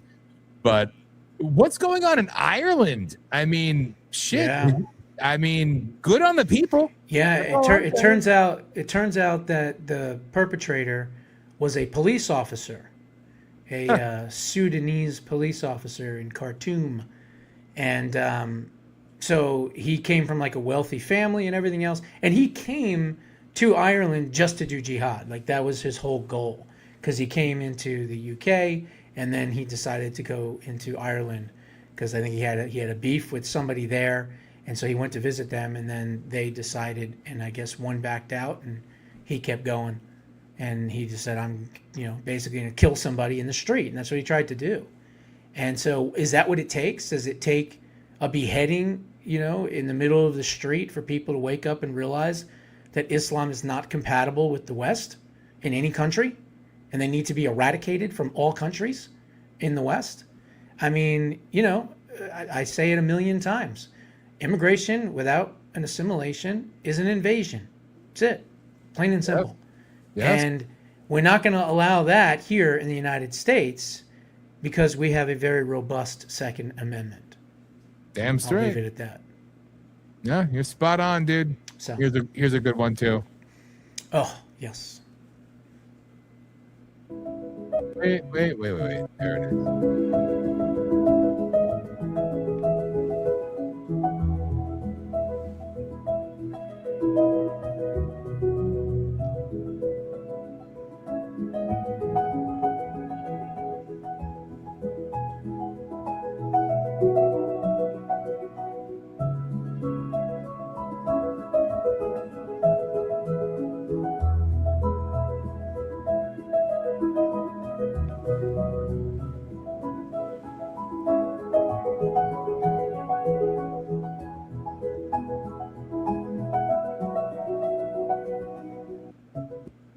Isn't that beautiful? Yep. Yeah, that's a good one too. I mean, it goes to show you it's not always just about politics, it's about a mindset. Yep. It's about, do I really love the country? Do I respect all of the people and its citizens? Exactly. And for the left, that answer is no. I don't respect the people. I don't respect the citizens, and I certainly don't respect the land, and I hate the country, but I have to pretend to like the country so that I can get elected to gain power so I can rule over the country and then fucking destroy it. Yeah. That's how the left operates mentally. Yeah. And it's random. The graffiti on there, the free Gaza bullshit made me think of it. Did you see Jerry Seinfeld today? Was that the one You gotta ask where about the guy Palestine? screamed out? Yeah. Yeah. I didn't hear what he said, but I saw the article. Does popped it up. exist? And so he like kind of gave it to a leftist Yeah. there. I didn't Well, see it doesn't exist. They're not a people, I know. right? Newt Gingrich said they're the invented people. They are the invented people. It's true. So But they're I- not an actual people. I thought that was relatively interesting coming from somebody who I didn't assume would, good, a little bit of clarity. Yeah. Okay, here. Let me see if I could get this. I tried to catch it in time, dude. I tried. So let's see. Yeah, do this all in real time for all of you. All right, here we go. Let's see now. Come on. There it is. I can't make it any bigger. All right. Party you say has been helping you for decades, but your communities look worse, not better. You caught it. You got to catch it in the beginning. I know that's a tough one. She starts so quick, but you'll get it. All right. I think if you just refresh and then immediately take the volume, you'll get it. And really? I think so. Yeah. Ah, wait. You can still see it, right? Yeah. How are you a black Democrat? You mean the same party you say has been helping you for decades, but your communities look worse, not better? You mean the same party that started the Ku Klux Klan and somehow convinced you they're your savior? You mean the same political machine where LBJ, after signing the Civil Rights Act, said they're going to keep these niggas voting for generations? 62 years later, and you're still predictable. You dangled a black male president in front of you that did nothing for black people and everything for gay people, and a black female president that advertised to you with white people tacos and Megan Thee Stallion twerking on stage. And you never stopped to question that? They told you they were fighting poverty, but really they went and knocked on the doors of Black families and told them that if they got rid of the man in the household, they could have this money and what we now know as the welfare system. They strategically demolished the nuclear family, leaving over half of the mothers in our community single mothers for generations, policies that incentivize broken homes, dependency instead of independence. They made it so you systematically rely on them, and now over half of the Black households are dependent on the government. And they tell you crime is someone else's fault, while your neighborhoods keep getting worse in the very cities that they run. They build organizations, collect millions of donations, and somehow your community is still struggling while that money goes to $1 million homes, DoorDash, and new cars. And now they've got you fighting for illegal immigrants that take your jobs and have been killing your people, and they still give you nothing. So let me ask you again, how are you a Black Democrat? How are you a Black? Love that. Boom. That was just the biggest truth bomb ever One of the for best. anyone to hear that is Black, because she hit it all. Every single point she got right on that. And it's amazing how many Black Americans are still stuck on the stupid plantation, basically is what it is. And they're putting themselves in the chains of economic slavery. And they don't even realize it, because the Democrats don't care about Black people. They Never care have. about power. If they cared about Black people, why are all the Planned Parenthoods in predominantly Black neighborhoods? Yep. There you go. That's how much they love you. Okay. They've always hated it. But hey, stop that. Juneteenth is coming. I mean, Oh, goodness. we have to celebrate. You mean the fake holiday? I do a show every year where I drop know a you do. video and I go through and explain exactly, date for date, 17 this, 7, boom, right through. And I prove and I show that the Democrat Party and the liberals literally have done next to nothing for the civil rights movement. Literally next to nothing. And Juneteenth is not only a complete lie, but it's all bullshit. And it's like revisionist history. So the left has never done anything for civil rights. Never. Not one time in their history as a party. As a matter of fact, all they did was fight against it, just like that young Black girl, God bless her, for saying the truth, said. Do you see how I set you up there? Because That was perfect. I know that you do that. And I pay attention. So, I mean, it's true. I said following their narrative, I said, oh, cool. So that's the day we celebrate. I dropped the Black slave video in February every year, too. Yeah. Oh, I know. Because they like to, ignore the fact that the largest slave owner in Louisiana was a Black man who was once a slave himself. But they don't want you to know that. No, they don't like that. They don't like that. I they told want you. you to know that. Abraham Lincoln and his army of Antifa defeated the racist North. What about the Civil Rights Act? Yeah, passed by the Republicans. Exactly. Like, filibustered by the Democrats, I might add. Exactly. And keeping your narrative alive. So Juneteenth, that's the day that the Republicans freed the last of the slaves. Exactly. So what is it? Boom, Shut the fuck right up. there. That's perfect. No, you just said it 100% right there. That was the last time that they freed the last slaves. Absolutely correct. Now, how can they twist that positive, predominant, successful thing for Republicans into somehow a holiday for these leftist losers? Yeah. I don't get it. They need more. Doesn't make any sense. These are the Zerself folk. Although I did see something interesting today. I won't get into specifics because it's a little bit too close to home on the job front. But friends from a union are getting involved in some locations. And I saw the pronouns in one of their emails. He, they. I thought they. I thought it was one or the other. I mean, one of these 70. But I thought it's they, them, or he, him, or she, her. But he, they. That's amazing. So on Wednesdays, can I be a they? On Thursdays, can I be as their self? I have a T-shirt that says my pronouns are "Go fuck yourself." Yes. That no one would print, so I had to print it myself.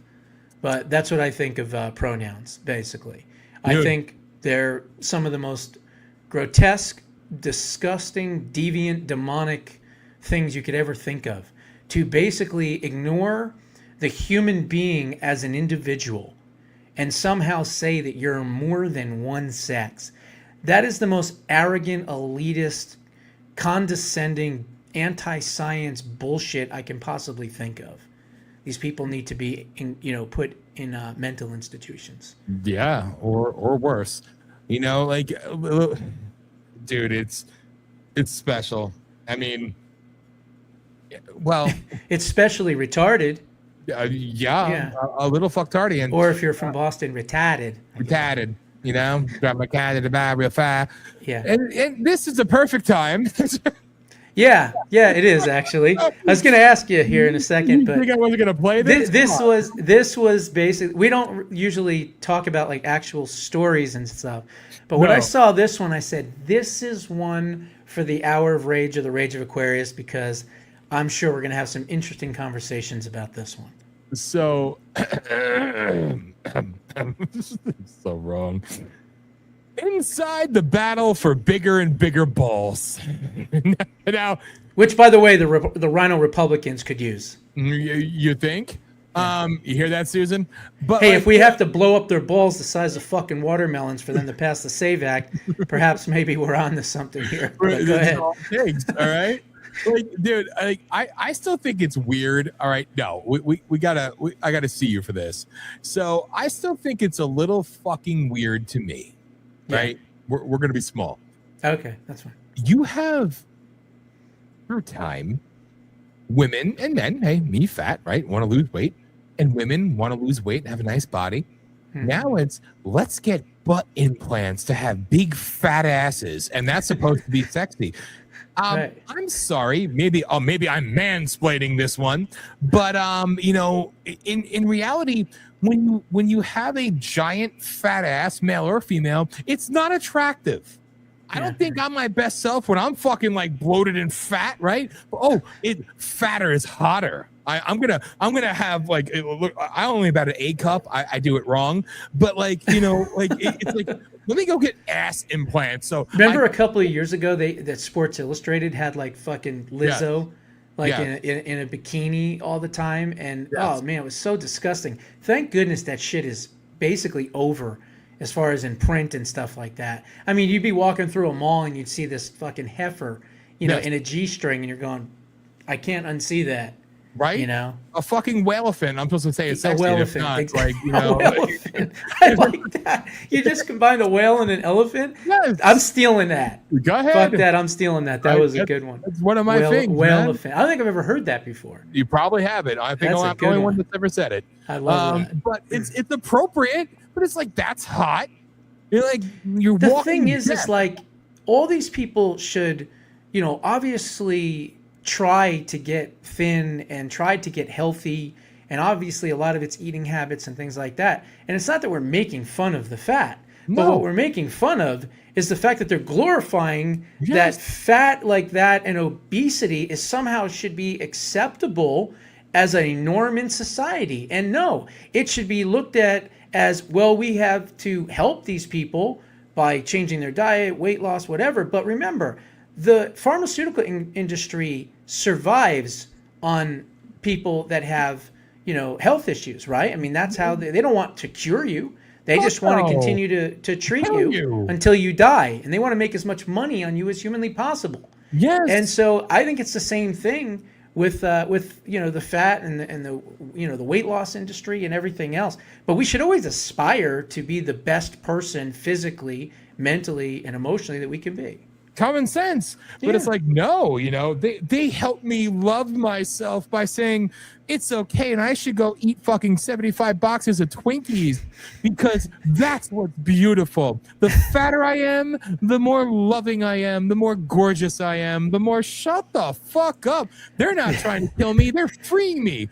Like, that is ADD, ADHD. No, in reality, it's DUMB, fucktard. You're an idiot, okay? Like, my God. Oh, they love me by helping me accept myself. No, they want you to die quicker. But they want to make their money off you and harvest you and farm you. And now look at all the freaking deaths and sickness and everything is coming from the Ozempic and the freaking... Ozempic shit is toxic. Right. Holy cow. Liver problems, everything. intestinal problems, stomach problems. I mean, You can't eat anymore. Your stomach shrinks to a certain point. Yeah. You can't hold your bowel. I mean, Yeah. there's really bad stuff with that thing, and The I can't even believe it's allowed to be put out there for anyone to use. That's how dangerous it is. That's why I just use Wegovy. It's better. I don't even know what that is. That's the other Ozempic. And fucking like gastric bypass didn't work. Oh, we're gonna like cut out like a part of your stomach and then tie it in a fucking net. And then people were dying but not fast enough, so let's shoot them with. Oh, she's fucking sick. Anyway, sorry. Let's back to the balls. All right. So back to the big balls. Back to the big balls. So Marcus has humongous. Marcus has humongous balls, excuse me. His ball sack, he claims, is bigger than an apple, bigger than a mango. Why the fuck? The 57-year-old has been obsessed with enlarging his balls for decades. A passion, he thinks, grew out of the comic books he'd read as a child. What comic books was he reading? Which were filled with drawings of shape-shifting bodybuilders. Why he hyper-fixated on his genitals, though he isn't sure. According to his own measurements, Marcus says he's got his scrotal sack. Can you handle this? I would read it, but I can't see the fucking thing. Here, let me see. His scrotal sack up to 14.5 inches, about the size of a small cantaloupe melon. I can't read that shit. By injecting Surgilube, a surgical lubricant made from natural water-soluble gums, into the region. They call these freaks ball maxers. Ball maxers. It's the latest in over 30 years of scrotal experiments, which include pumping, placing a suction device over the scrotum, which draws fluid into the area, and saline infusions. I'm astonished at how flexible the testicles are, he tells me. They just expand. You might call it ball maxing, the pursuit of bigger and bigger balls by fluid infusions. And according to scrotal stretching obsessives... Scrolls? What is that, a magazine? Excuse me. It's an exhilarating endeavor. Oh my God. On the subreddit, Salafronation, which has over 8,700 followers, who should all be killed, members share photos of exorbitantly enlarged scrotums, tout, and near translucent. Oh my God. Translucent balls regaling the prismatic pleasures of the medically risky procedure. There is no single reason that leads to someone to inflate their genitals with fluid. Other body parts like breast and labia can be inflated too. I want a woman with a labia the size of a watermelon. But genital expansion fanatics describe it with an array of celestial terms: electrifying, addictive, euphoric, transcendental. Nothing really matches experiencing it yourself. Jack, a 31-year-old blue-collar worker who is into scrotal saline inflation, says, you have to talk yourself into doing it. Find the time, get everything prepped, and then sit there for a while, from 30 minutes to an hour and a half, while it takes effect. The procedure works by transporting fluid, such as saline, glucose, or dextrose, into your scrotal sac via an IV. You sound like you're selling it. Piercing the skin. All you have to do is put this needle. Oh man. Where the base of the penis meets the scrotum with a butterfly needle or a catheter. Oh my God. You may feel a burning sensation as the saline fills your scrotal sac, but for ball expansion aficionados, this is part of the appeal. Watching it happen and feeling it in real time is intense, Jack says. The whole buildup is electric. It's similar to really good foreplay, you sick fuck. It takes upwards of 30 minutes for a bag of sodium chloride to fill the scrotal sac. Don't you know? According to a guide for beginners, pinned to the top of the Salafronation subreddit, a liter of saline is said to inflate your scrotal sac for 24 to 42 hours. And that's it? That's all you get, huh? That's it. And the more fluid inserted, the longer the effects will last. Once enlarged, an inflated scrotum feels heavier than usual, intensifying the sensory experience of moving around. Sex also feels different. I guess while they're banging against the ass cheeks of your boyfriend, there's this mass that has its own momentum and inertia, Marcus explains. Oh my God. Some saline inflators associate saline playing with BDSM. It is blending of painful and pleasurable sensations, but the exact origin of the fetish is murky. It's called the Nazis, fuckers. There's little written about saline play. It's difficult to say definitively when folks began blowing up their scrotal sac with fluid. Penis modification, on the other hand, is well documented. As far back as ancient Greece, men have been meddling with their members, pulling their foreskins. Thank God we're both Jew cut. Pulling their foreskins, tying it up with a cord to hide the glands. What the fuck? In India, the Kama Sutra, written around 3rd century CE, advised males to rub their penises with bristled insect to elongate it. The Tupinara tribe in Brazil are said to have allowed venomous snakes to bite their penises in the hope that they would expand. The first acrylic penile implants were created in 1952, followed by liquid silicone fillers 2 decades later. Penile lengthening surgeries continue to develop in the noughties. You could get ligamentalysis, slicing the ligament that connects the penis to the pubic bone, fat transplantation, dermal filler injections between 2013 and 2017. The International Society of Aesthetic Plastic Surgery performed 45,604 penis enhancements worldwide. By 2024, the global penile implants market size was estimated at $545 million. Wow. That's a lot of sick fucks playing with their junk.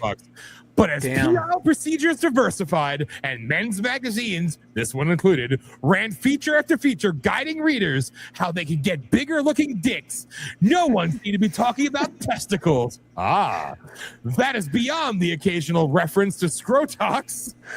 All right. I think they've had enough. No, you Oh my God. Is that the end? No. A procedure, scrotox, a procedure that involves injecting Botox into the scrotum with potential cosmetic benefits, including smoother skin and the temporary appearance of larger testicles. The changes are subtle, though nothing like the balloon balls that fluid inflation can achieve. Oh my God. I think we're like 14 minutes over. I know it's freaking abnormal looking. That's exactly what I like But about here's the thing. Why the hell would somebody do this? I don't understand it. I mean, seriously, ladies out there, you're like, well, he was really nice. He had a beautiful car and he's got a great job and he's got great little kids, but his balls just weren't the size of cantaloupes. And, I'm sorry, I can't handle that. I need huge, giant basketballs. They were the size of Is that lemons. really You can't like a have that. thing? Like, that can't be a thing. I'm sure we're going to get female comments. They're like, hell no. Fucking please, females, comment, because this is sick fucking shit. This is sick. I saw the article and I was like, all right, this is when we got to discuss. And I looked at the first paragraph and I did not read it beforehand. And I just said, I'm going to read this in real time. Try to do a dramatic reading. But, honestly, I'm thinking about some penal scrotox. I need scrotox. So you would actually admit right here on the Rage of Aquarius that Hour of Rage. Get it right. Hour of Rage. They're interchangeable. Yes. That you would actually get scrotox, which is, from what I understand, it's basically Botox for your balls. Yes. And it's supposed to smooth out any wrinkles, right? Just like you would do on your face, your lips, or whatever with the Botox. So you're gonna do the scrotox. I am going for scrotox injection. Yes, God. I am. And then when I'm done, I'm going to say, give me fucking 25 liters of saline and stick it straight. No, you're not. No, Yes, you're not. I Please am. tell us that part's a joke. It's all a joke. Okay, good. I think these people Better should be be a joke. shot. Literally, dude, I thought it was sick. I remember one time somebody told me they were talking about these weird fetishes. I'm like, what the fuck? I don't care. But they said, oh, have you ever had a needle stuck into your urethra? After I got done almost wanting to vomit, I'm like, I wanted to beat this. You know what? I actually did. Okay. It's called a catheter. Well, yeah, but I was having some tests Wait a minute, done to make sure. Yeah, this is true. For prostate stuff, and thank God I'm all right. But one of the tests that I had to have was called a cystoscopy, I think it was. And so basically, it's what you can imagine. So anyway, I'm in the waiting room. I'm getting oddly turned on. Yeah. I go in. I have a Valium beforehand because I'm not a good patient. And this guy walks in, looks like fucking Jim Carrey, by the way. Just like him, exactly. He walks in with this thing in his arm. It looked like an AK-47. Had a giant fucking thing on the end of it with a camera. And I can't believe I'm saying this publicly to everyone right now. And he goes, "Don't worry, it's quick and it won't hurt." And I was like, "Is that going all the way in?" And he's like, No, just a tip. I was like, "Oh, okay, I thought you were looking for your car keys because I can tell you, they're not in there." And he just laughed a little bit. And man, I just gripped, I think, my wife's hand, someone else's. That was the most painful thing. It was only about 30 seconds, maybe. So fucking painful. So I don't understand how that could be a fetish. I was in fucking tears when that happened. Okay, tears, literally. And I can't imagine someone wanting to do that for some type of gratification. They stick needles in their dick. They catheterize themselves and they get off over it. Oh my God. The cheese grater. Like seriously, don't do that. Just go to the tallest building and jump off, please. Yeah, really. Perhaps your inflated balls will break the fall. Like, I just took fucking 25 gallons. Where? In my nutsack. You remember that episode of fuck, not Beavis and Butthead. What's the other one? The one on oh, come on. The South one Park? Cartman. Yeah, South Park. There was one episode of South Park where I guess there was like some kind of like nuclear thing that happened, and so everybody in the town got like testicular cancer, and they're walking around with their big giant balls in like a wheelbarrow. You ever seen that episode? No. It's one of the episodes of that show, and that's what I keep thinking of when I read this article, and I was like, why would you want to do this? First of all, I don't know about anybody else, but that area, yeah, I pay extra close attention to, and I make sure we're in good tip-top shape, okay? I'm not doing anything to it that's weird. I'm not cutting it. I'm not fucking putting earrings in. I mean, I don't understand this whole fascination with sticking shit in your dick. Like, I don't get it. It doesn't make any sense at all. And there it is, you know? And that can't be good for your body. That can't be good for your body. Just injecting your testicles with fucking weird shit. What are they thinking? Apparently, the bigger their balls get, the smaller their fucking brains are. Dude, I still can't get over the shit that I just read. All right, and I wasn't even done, and you cut me off. Yeah, I did. Just because we've been going over, but it's But so what about crazy. the ones who they pull their foreskins up and they tie them? Like, first off, thank God I'm cut. Me too. But seriously, dude, Scrotox. Anyway, Scrotox, yeah. I'm done. I'm done. We're done. I can't. We're done on that one. I'm good. Thank you. Fucking buy the book. Wrote about Scrotox. Yeah. Buy the book. There it is. Get the book. There it is. That's Substack.com. This was a lot of fun. This one went off the rails, but hopefully everybody enjoys it. So anyway. Dude, thank you. I mean, I now have pain in my scrotus area. Yeah, I know. Exactly. Can I take like a nasal nose spray, a saline nose spray, and like stick it up my dick hole? Oh God! I mean, this is fucked up. Anyway, dude. All right. On that note, yeah, take care, man. This has been the hour of rage. Take care, everybody. Bro. God bless everyone. Keep fighting, man. Dude, that's just wrong. This is so fucking wrong. All right, here's the video. Love you, bro. Rage of Aquarius with your hosts Dan Smeriglio and Josh Bernstein every Sunday night at 9 p.m. Eastern Time on Voice of the People USA Radio and Television Network. Download our apps on Android and Apple to never miss a show.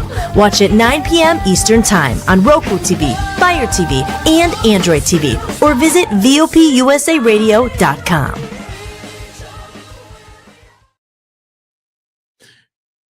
I'm physically hurting after that. I just want you to know. Never in my life have I discussed Scrotox or inserting saline into my nutsack, not my nutsack, any nutsack, on POLITI-SHOCK. So I guess it's that old adage. You know, you can't say, I don't even know. I can't even know. I don't know what the fuck I was going to say. That just threw me for a loop. Everything's been done before. No. Scrotoxing. And yeah, on that note, people, I just, it's going to be an easy end tonight because I'm going to end the show. And actually, I go to the office in the morning. You know, imagine that. But that's a good feeling. It's a good feeling. And Hollis and I have a couch. We officially have a couch. You can't see it, but I can. And it makes me quite happy because we have not had a couch in a very long time. So I'm letting you into my world. And I have to do this because I have to do a little bit of a come down because that hurt. Like literally that hurt. Reading that story hurt. That was fucking sick. And it's the perfect way to sign off on what was an interesting episode. Passionate, inflaming, you know, and everything in between. But yes, we got a couch delivered to us.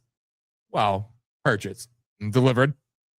And it came, what, about, I don't know, 45 minutes before the show, an hour before the show started. So we're very excited, you know, in our apartment. And we've had nothing to sit on. Well, we have our stools and our chairs here, but, you know, in the bed. But we're moving up in the world. Why am I sharing this with you all? I have no idea.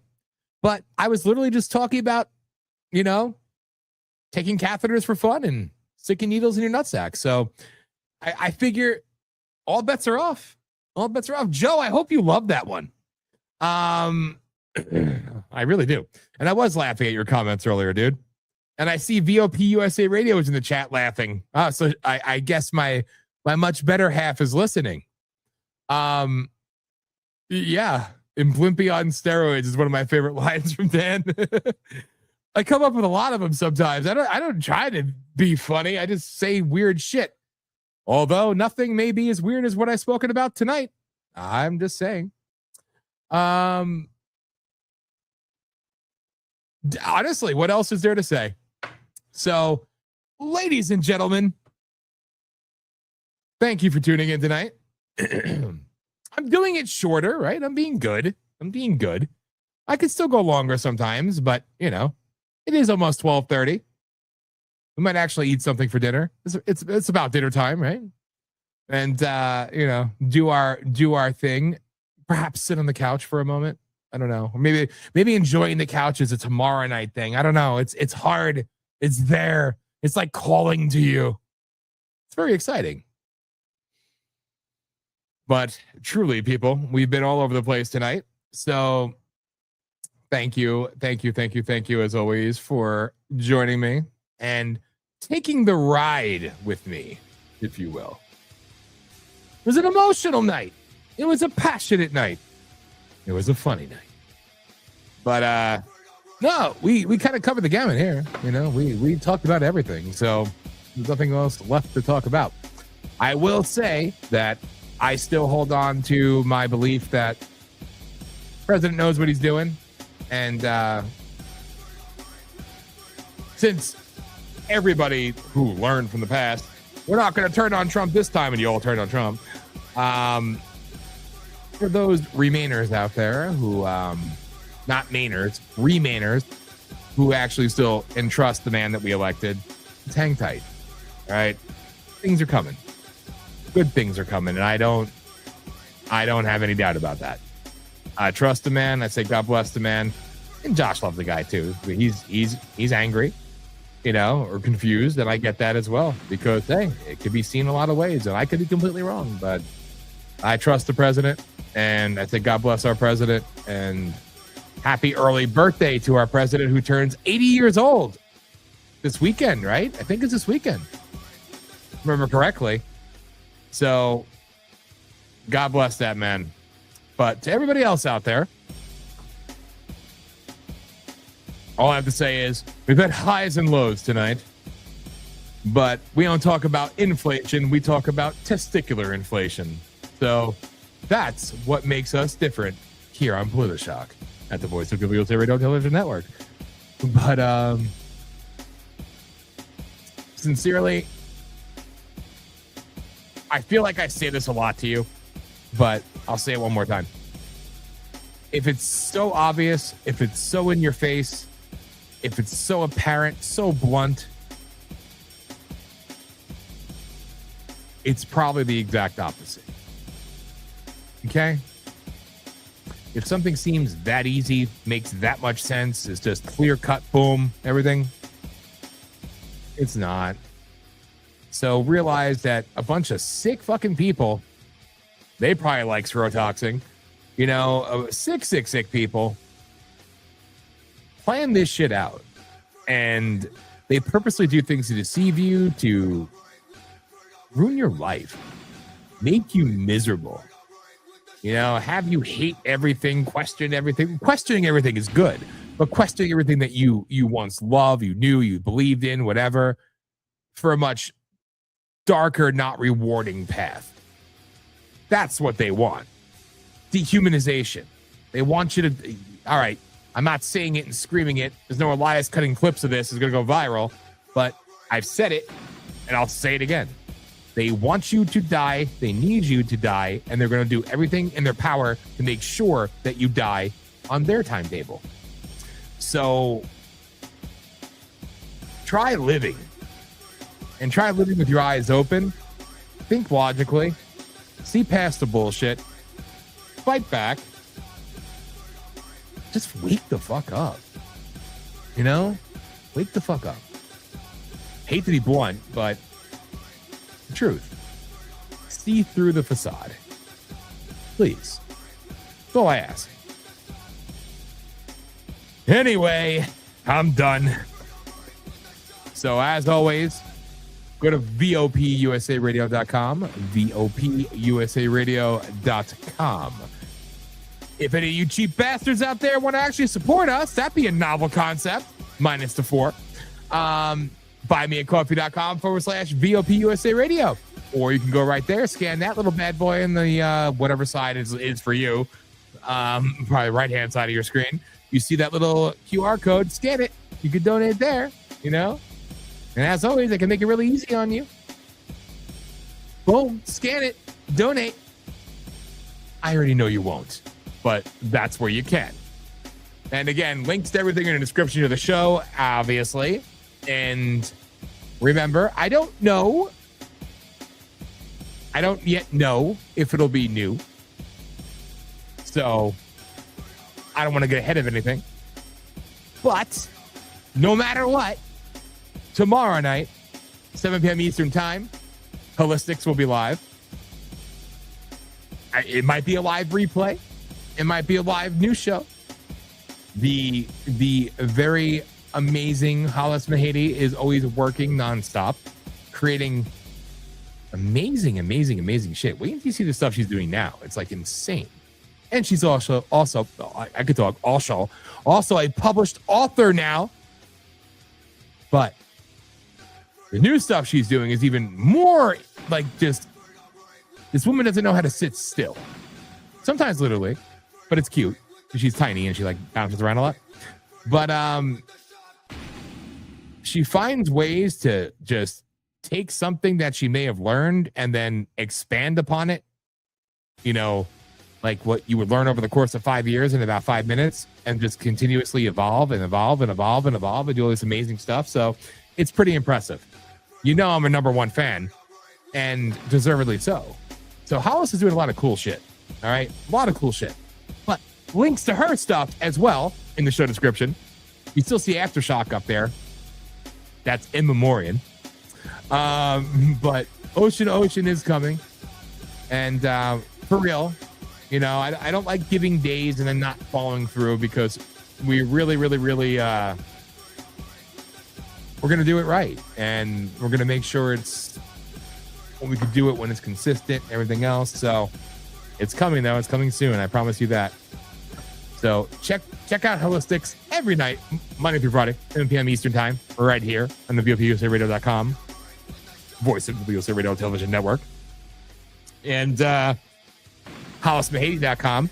We'll find out everything there is about the one and the only buymeacoffee.com/Hollis Mahady. So don't be cheap. Support independent creators, artists. And I think I seen a comment in there. What is that? Oh, you sick bastard. Dan, I didn't endorse you for Scrotox.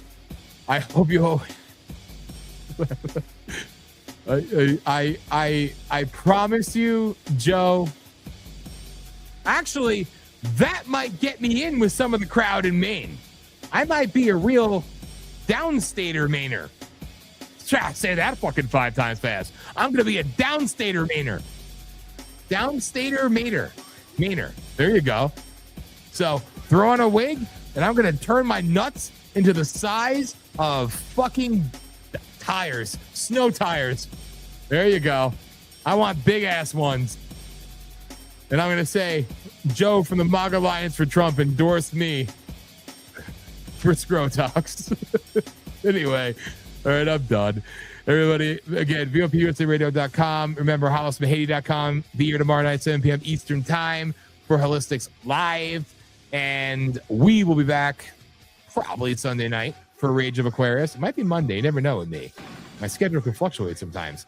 But Rage of Aquarius, that's the next show up after this one.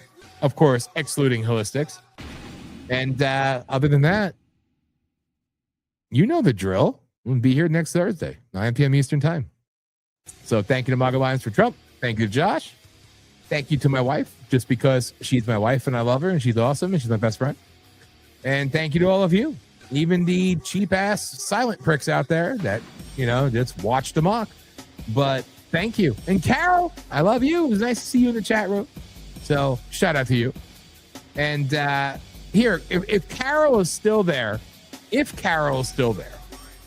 and I don't know if you are, but I will play this video for you because we are going to be doing this. It's not going to be Thursdays at midnight, though. The only change.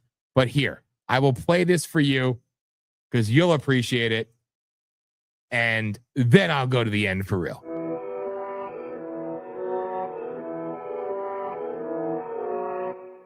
Ocean to Ocean is your late-night portal into the unknown. Hosted by Hollis and Dan Smeriglio as a tribute to the legendary spirit of late-night radio, where curiosity leads and nothing is ever off the table. From sea to shining sea, we explore late-night mysteries that keep you questioning everything. Bigfoot lurking in the shadows, secrets hidden beneath Antarctica's ice, UFOs, government cover-ups, and truths long buried, psychics, angel readings, and messages from beyond. But this isn't just a throwback, it's our twist. Real talk, raw curiosity, a little humor, and a fearless dive into the topics most people won't touch.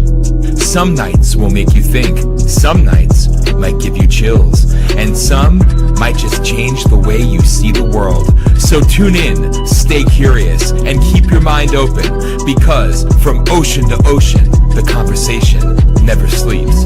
Found exclusively on the Voice of the People USA Radio and Television Network.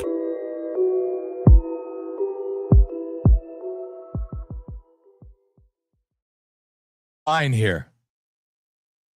Hollis has been saying this lately. She's had revelations. I just had a revelation after watching that. All right. The Greys, they're actually upside down.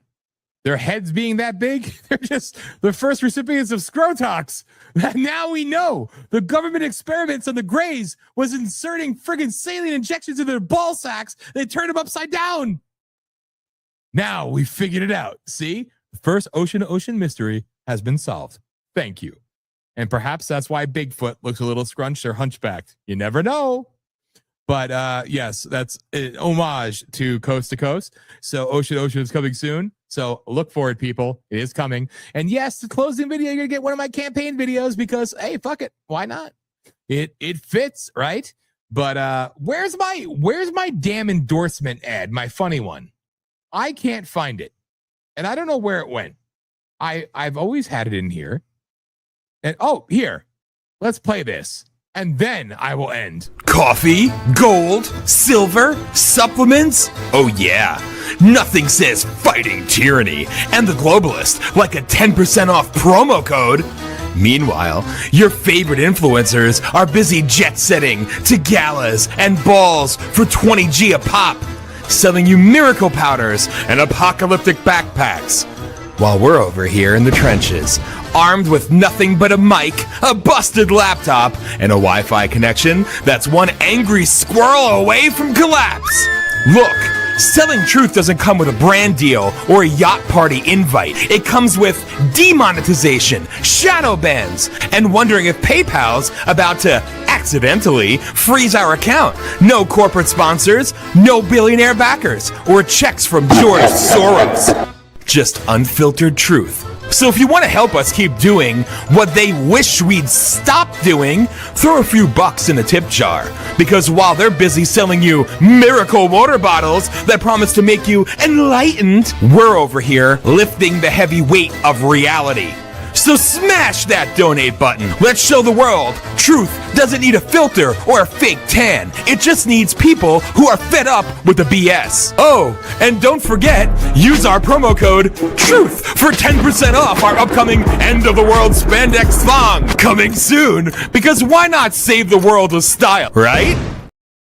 No, I enjoy it. So I don't care if you enjoy it. I enjoy it, damn it. All right. And Joe, to answer your question, yes, Ocean to Ocean is going to be weekly, and it may be more than weekly. It may be, a couple nights a week. We don't really know yet, but really that's the thing. It's about finding the right balance of when we could do it and be consistent with it. So it might be Friday night. It might be Saturday night. I would say one of those two. Again, I could do it Thursday nights, but usually it's like every other Friday. Tomorrow is a little bit of an exception, and it's nice to say, thanks that I'm employed, happily employed. The job is great. For those who care, the very few of you that actually care. And I love you for those who do care. But tomorrow morning I got to go to the office, but usually it's like every other Friday because of payroll and stuff like that. So realistically, it's about doing it on a night where we could be consistent. But Ocean to Ocean is going to be weekly, and that's the only reason why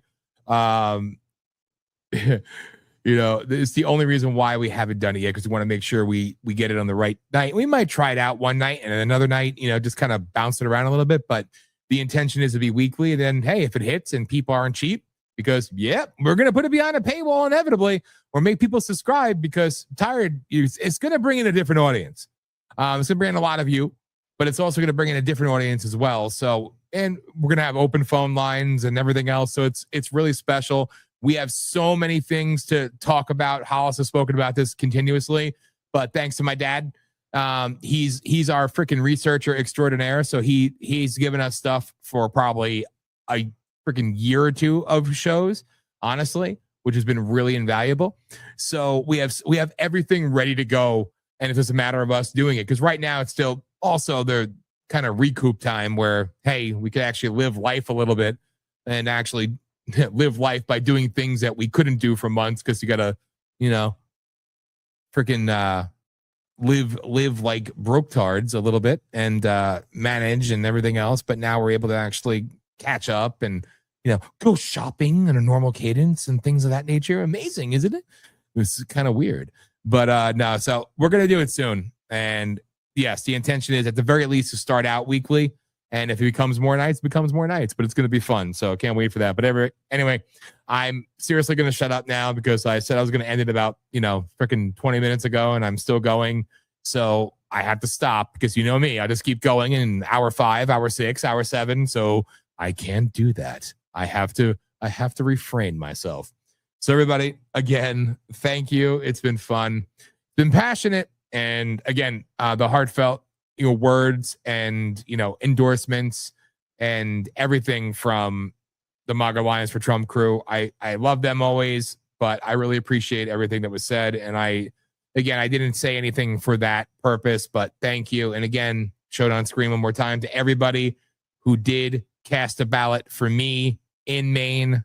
Thank you. I know there's more of you out there, and as we get them in, contact us. Has been scrolling across the bottom of the screen all night.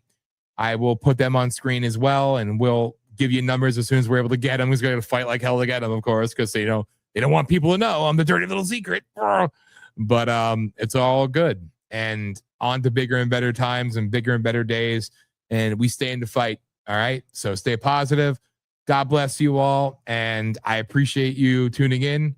even you douchebags that aren't worth shit. I appreciate you as well. And nothing but love. So God bless. And I will see you all again Sunday night.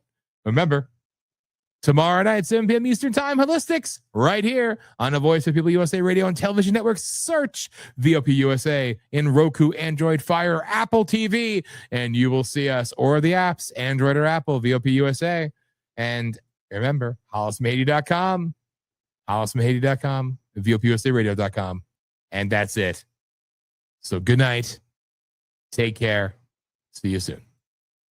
Election time is here, Maine, and you have a choice on the Democrat side between a socialist and a communist. Gee, which one will you choose? And on the Republican side, let's face it, you have washed up, has-been Susan Collins. But what you don't know, you have another choice. And I am that choice. And I have been that choice since announcing last January. People ask, where have you gone? Are you still running for Senate? The answer is this: yes, I am. But in doing so, I had to spend more time getting attacked by the establishment and attacked by the people who said they wanted change, but all they did was condemn, criticize, and judge versus help and get involved. We lost our house. I lost my job. Changes had to be made. I still have that house, but we can't afford to live there anymore.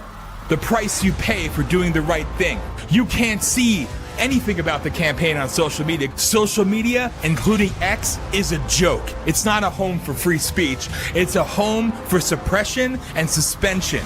As soon as we launched our Senate channel, it was deleted within 12 hours because the establishment fears the voice of truth. If you want to know what I'm doing and the things I have to say, go to VOPUSARadio.com and check out the Dan for Senate channel, and you can see all the videos as to where it began and how we got here. I told you over a year ago what it's going to be, and congratulations. While you were all trying to decide if I was a, quote, real Mainer, the establishment wins again. Your Marxist, communist, socialist piece of crap governor, she's a shoo-in for the Democrat candidate, and Rhino establishment hack is going to be your candidate on the Republican side. You want change? Write in change. Write in Dan Smirglio. If called to serve, I will serve. But I am done sacrificing for people who don't want it. I'm done trying to prove myself to you. What I said over a year ago has come true. So now your choices are slim. Your state can no longer afford to be complacent and quiet because you are all complicit if you allow this to occur. If you want the change, write in the change. Vote for the change. I did this because you didn't. Because this country and this state needs a fighter. I'm here and ready to serve as I have always been. BOPUSARadio.com. I say the things that you're too afraid to say.